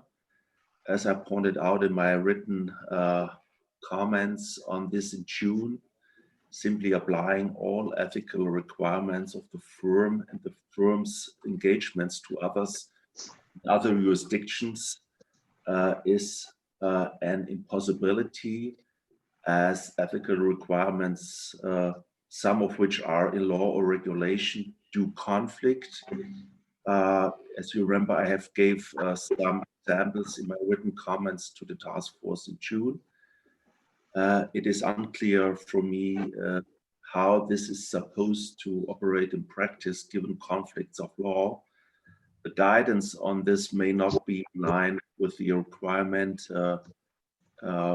So see the example box after paragraph A65. That's all, thanks. Thank you. Anyone else on paragraphs 28 and 29? And accompanying guide with application material?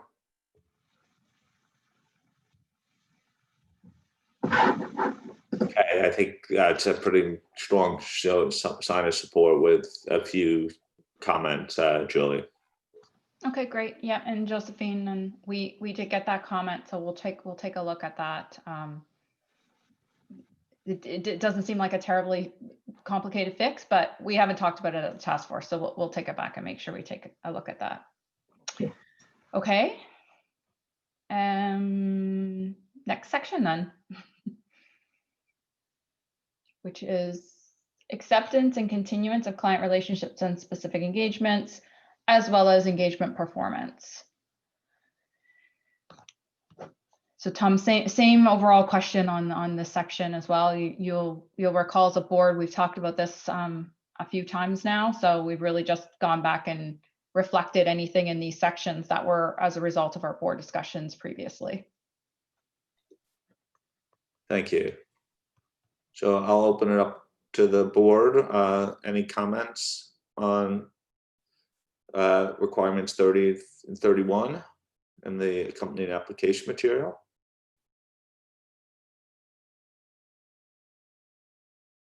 Pause for a moment.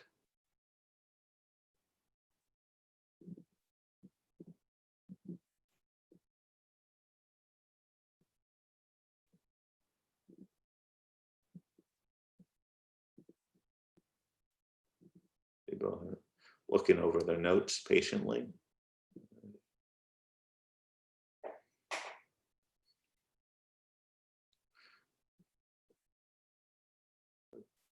Okay, I'll give it 10 more seconds. Rich. And as looking over the notes, yeah, engagement performance 31. Okay. Just a comment that I did put this through my notes.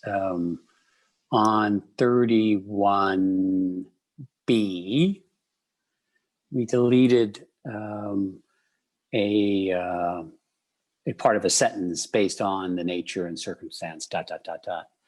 And so just leave it as is appropriate. And I'm not sure without that context, it's really is something that you can fully if affect. Becomes very subjective. And I think with that context, which I think is very helpful, it allows you to understand what and how to determine the appropriateness. So I would want to reinstate that language. Thanks. Any other comments?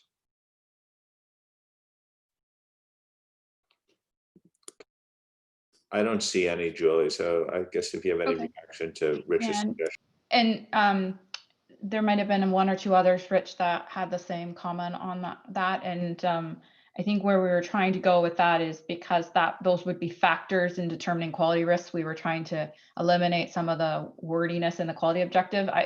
Again, we haven't gone through this with the task force, but it's probably not too much of a stretch to think we could put those words back in if you think that brings clarity to the objective. So they were there before. We took them out. Now we would put them back in. Okay. Okay, great. So we're going to move along, Tom, I suppose then, because originally this was the cut for today, but we're making good progress. So yeah, keep going. Okay. Go ahead. Okay, we need to skip to the next slide. And then skip to the next slide. It's Tuesday already. Maybe in some parts of the world, is it yet? Oh yeah, actually it probably is. Fiona, Okay. I'm looking at you. Lynn? Not quite. It is for New Zealand though. Oh, well. Happy Tuesday, Lynn. Okay, resources.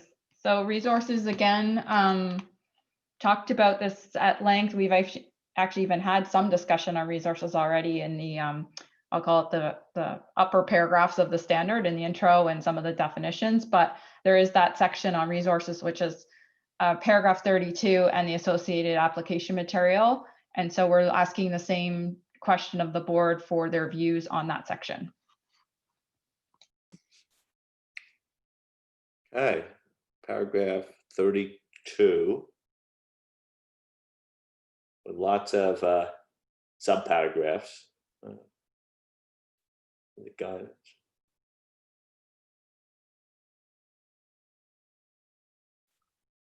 Eric. Oh, thanks, Tom. And Julie, this is a pretty minor comment, but in A90 where we've now got examples of responses. I was just wondering why that was the approach taken there, where we don't seem to have used that approach in other examples I'm familiar with. So we were just wanting clarification around that. Would you like to respond, Julie? I think Natalie might have done a scrub, and there are a couple of other places where we do use responses. We can take a look at it, Eric, but I do think there are a couple other places, Natalie, correct me if I'm wrong, where we have responses in the example boxes. So we weren't trying to be inconsistent with this particular one. Maybe we can send you those references, Eric, just to show you where those are, if that would be helpful. Okay. Fiona? Yeah, building a little bit on Eric's comment, this was one of the areas where I think provided some offline comments around maybe those examples, and I think there's another one further down in A94, from memory, A96 as well, whether or not they would be better placed in implementation material, just because it kind of detracts a little bit from it being risk-based approach that we're talking about here when you're giving specific examples of responses, and we know what happens to those. They get put in a checklist and it becomes the baseline for everyone. But I'll leave it up to the task force to make that determination. Thanks. Thanks, Fiona. Any other comments? Okay.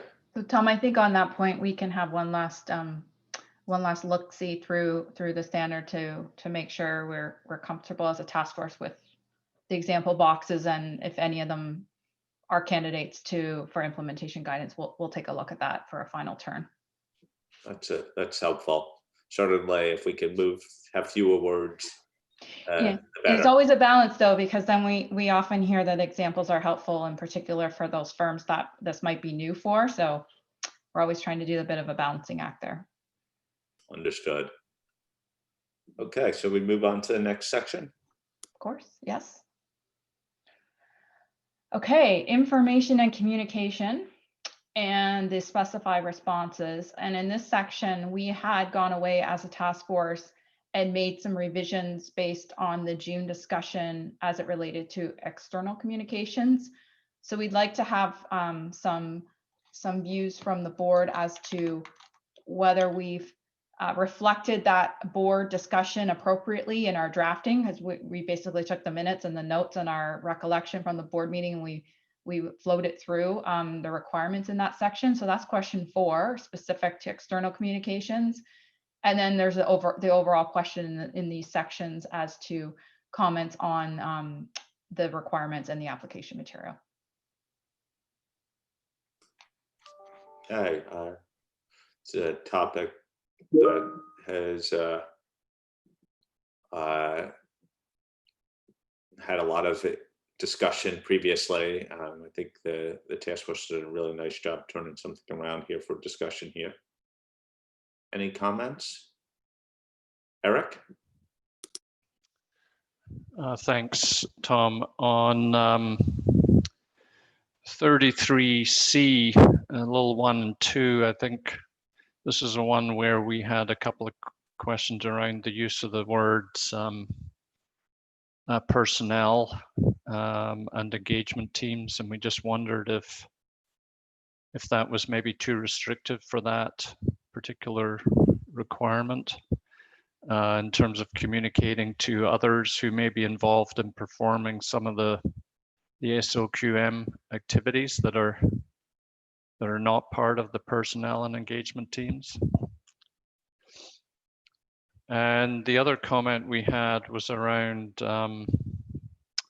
paragraph 34C, where there's a change there and it just ends at policies and procedures. And we just wondered if the thought around that needs to be completed. I know in the extant it said something like policies and procedures relating to the system of quality control. So we just wondered if it's as stated is a bit open-ended as to what those policies and procedures would be. So just to give that some thought. Thank you. Thank you. Imran?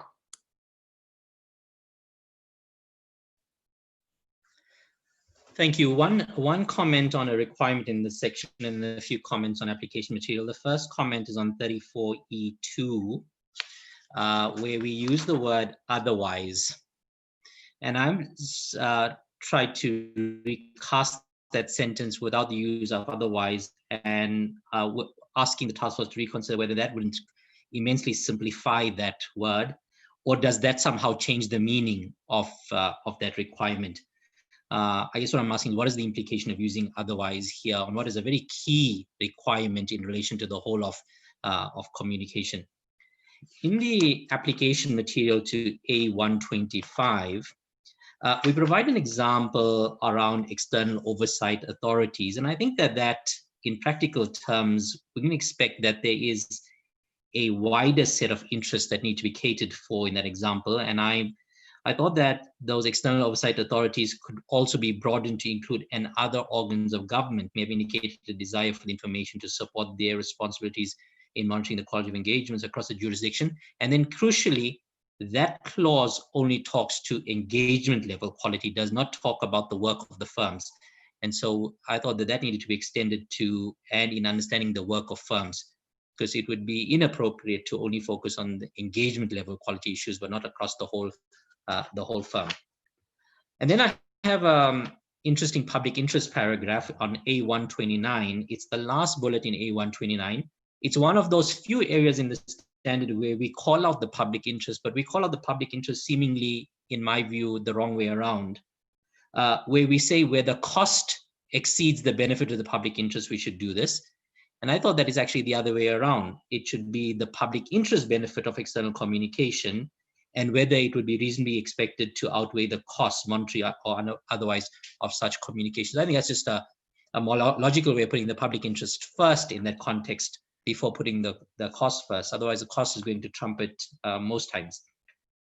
I've been a strong critic of what we're doing in the area of external communications, particularly on transparency reporting and the way we've dealt with the examples and formats of things. And therefore, I've got recognizing that the board has settled on its direction over here. And I'm supportive of that direction for all the reasons previously discussed. I have some reflections on the examples in A131, Tom and Julie. 2 points around them. Firstly, I think that we have mixed up forms of communication with how communication is distributed in the box. So the last 2 examples about targeted communication, direct conversations, those are not forms of communication. Those are merely how one would distribute it. And I made a recommendation to the task force that those 2 bullets, if not deleted, be put into a separate box so that they don't become a proxy for the publication. We can decide to have a publication which is targeted, or but we really shouldn't be mixing those up. And then I was hard pressed to think about how the video or the interview alone in the first bullet could somehow meet all of the requirements that all of the elements that we describe in the application material. I can appreciate that a web page could provide all of that. To imagine that a video interview, that unless it's a series that goes out for 6 seasons, I doubt that a video interview is going to be able to provide all of the information that we expect is described over here in the application material. Thank you, Tom. Thank you, Imran. Rich? Thanks, Tom. So I'll start off with a good part, which is, I think the question was, did the task force achieve what they set out to address the board's comments in the last time we talked about this in paragraph 34? And I think they did. I'm happy with where we ended up in paragraph 34. However, sometimes by being really good at that, it raises related topics. And so, I read 33 and I read 34 and I'm happy with 34, but then it brings me back to 33. And I wonder if the language that we have at the end of 34 about the when is captured in the objective, or does the language in the objective actually make it so that you might be expected to do more than what the response actually lays out? So to me, the objective doesn't allow you to think about a case where the law and regulation doesn't apply, the firm doesn't have audits of listed entities, and the response may lead the firm policies to say no circumstances where there might otherwise find it appropriate to communicate. But how do you do that if the objective doesn't give you that leeway there? And so I wonder if you really need the language that's in the end of 34 brought into 33. Again, I probably said this better in my written comments, Julie. The other point I had was in A126. And while it only seems to be a couple words, I do trip over them. And that is the last 2 words of the lead into the examples has the word may include. And may include in my mind, and again, maybe it's the wrong way to go, but my mind goes to minimum content. It may include these things, and people might think, why aren't they there?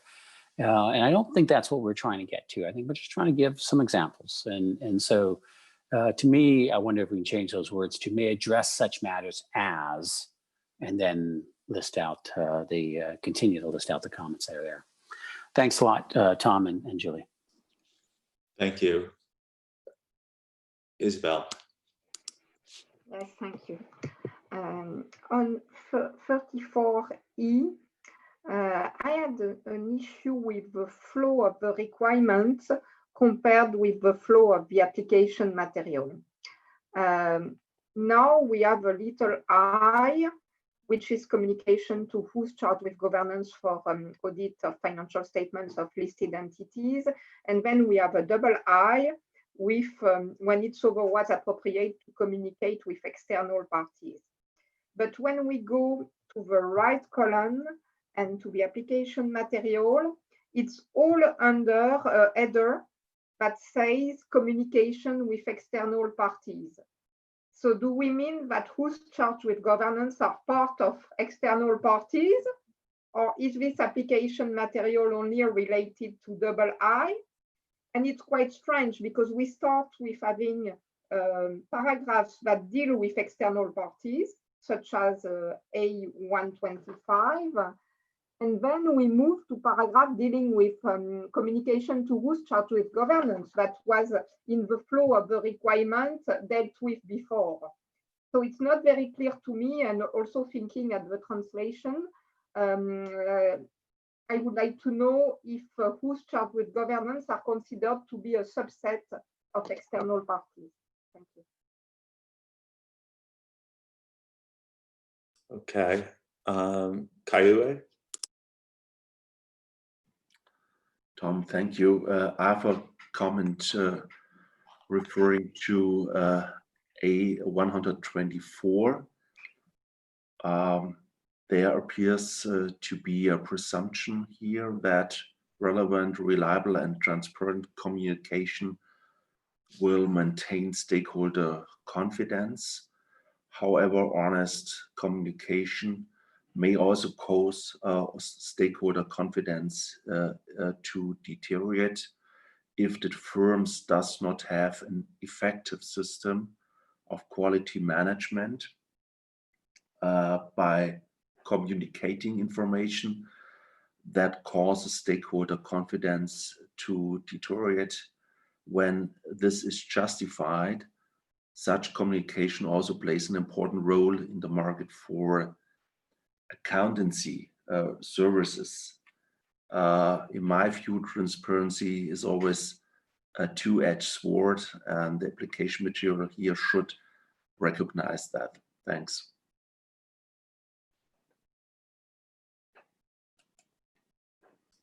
Okay. Julie, I think that is everyone on this section. Hand it back to you.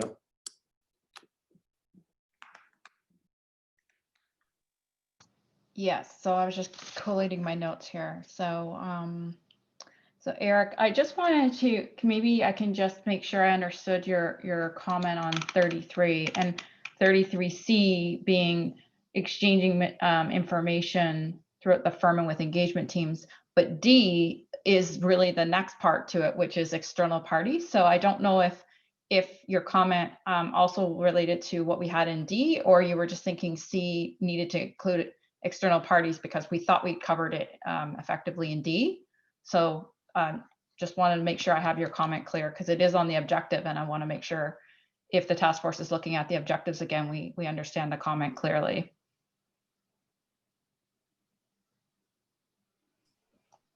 Or maybe you want to take a minute to look at that, but part D was meant to cover external parties. Let me get back to you on that one. Okay, okay.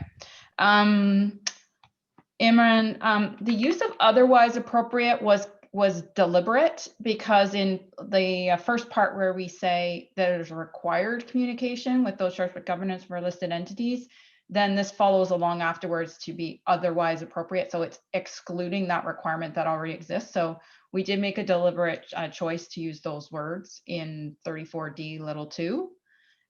Your reference in A129 was also raised by some other offline comments around the ordering of the public interest and the cost. So I think we've got an easy fix for that one.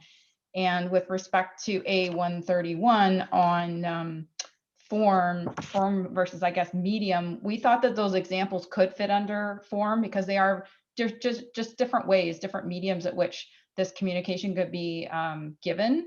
I think we wanted to make sure we had enough examples above and beyond transparency reports to give ideas to firms as to how they could meet this requirement without, if they weren't proceeding down the path of a transparency report. And so we did think that these would be potential options for firms.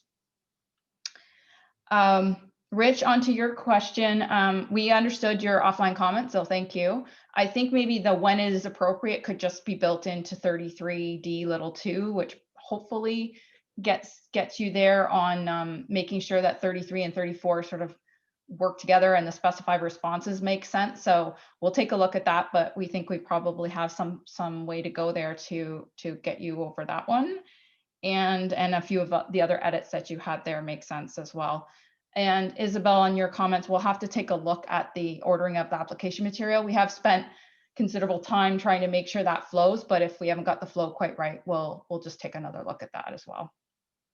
But we were intending that application material to sort of cover any time at which you were externally communicating. So whether you're doing it with those charged with governance or whether your firm has decided that there's other parties, it was meant to cover both. So maybe we just haven't got the wording quite right there.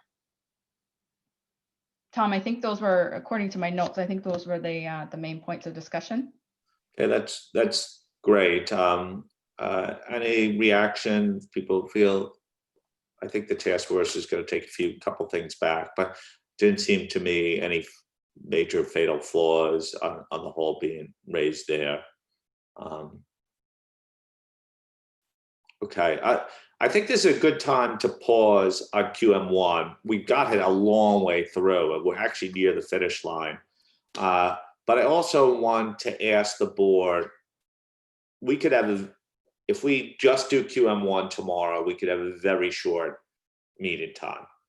What I've proposed it though, partly because it will help our ability to get the task forces to turn things around.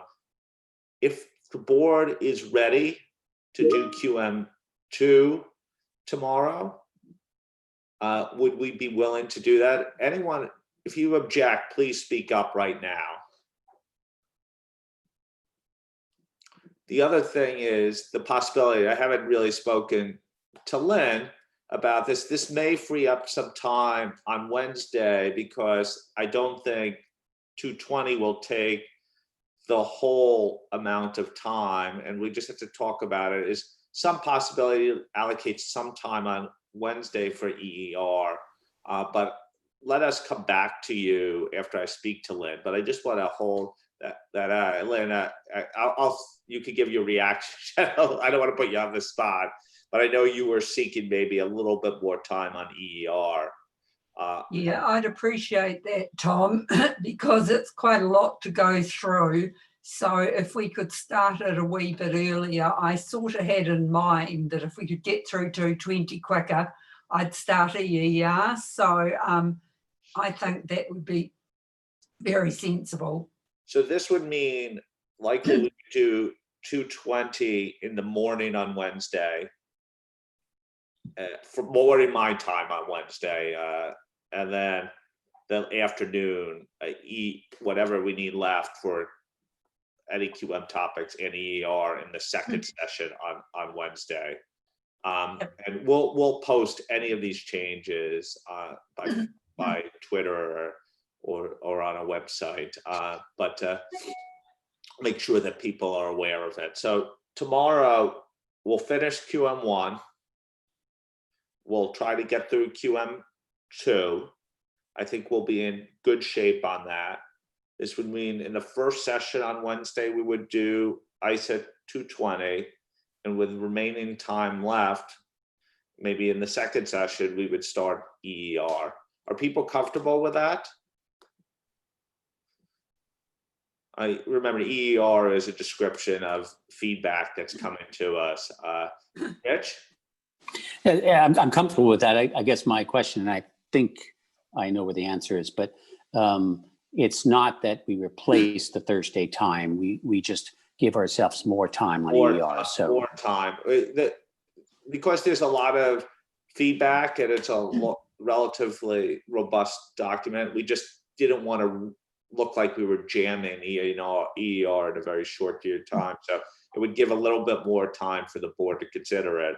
And if we get through things more quickly on a Thursday, then we do. But we just didn't. In an ideal world, we would have given EER more time from the very start of planning. But we're also managing your time commitments as well. Okay. Before we close today, any things that the board like to raise with me, or things that we haven't covered yet in the topics that during what we were supposed to cover today? Concerns? Imran?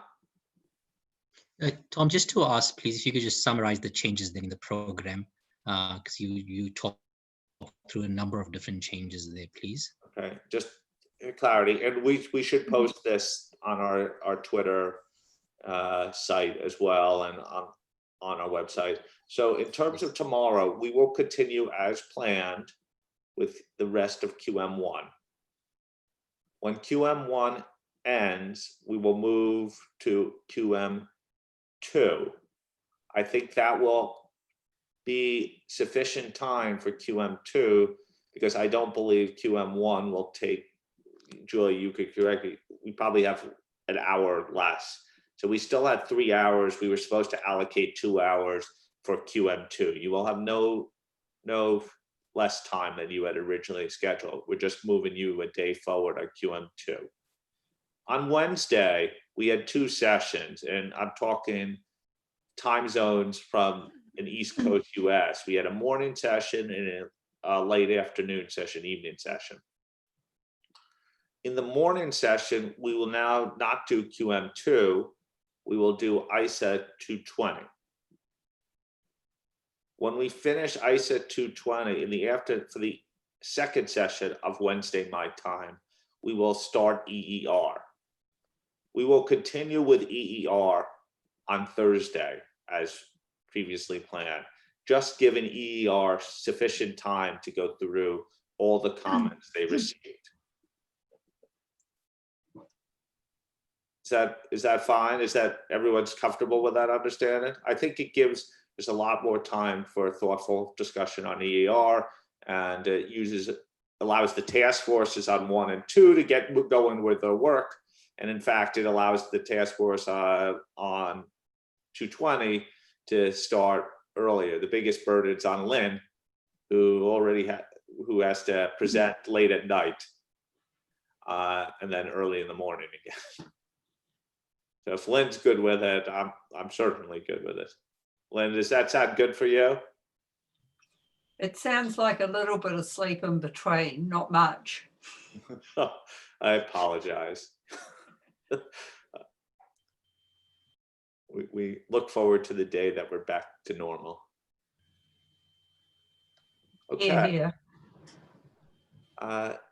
Well, really good. Marcus, would you like to add anything from a PIOB perspective as we close today out? No, thank you. Thank you very much. Nothing to add. And Jim, anything to add from a CAG perspective? Nothing right now. Thank you. And Billy, anything from a staff and admin perspective you want to add? Except that we're looking forward to start the real work now after the board session. But no, Tom, I think just in terms of the adjustment in the timeline, so any time the correction will be made, if any time is given back to the board, that will happen on Thursday, and we will then continue as per normal with the Friday session. Yeah. Correct, because that'll give people more time to review. We're not going to accelerate the second rounds. Yes. Okay, Julie and the task force, well done. Thank you, everyone, for your active participation as always. Have a good rest of the day, or sleep in the case of some of you right now. Bye. Bye. Bye-bye, everyone.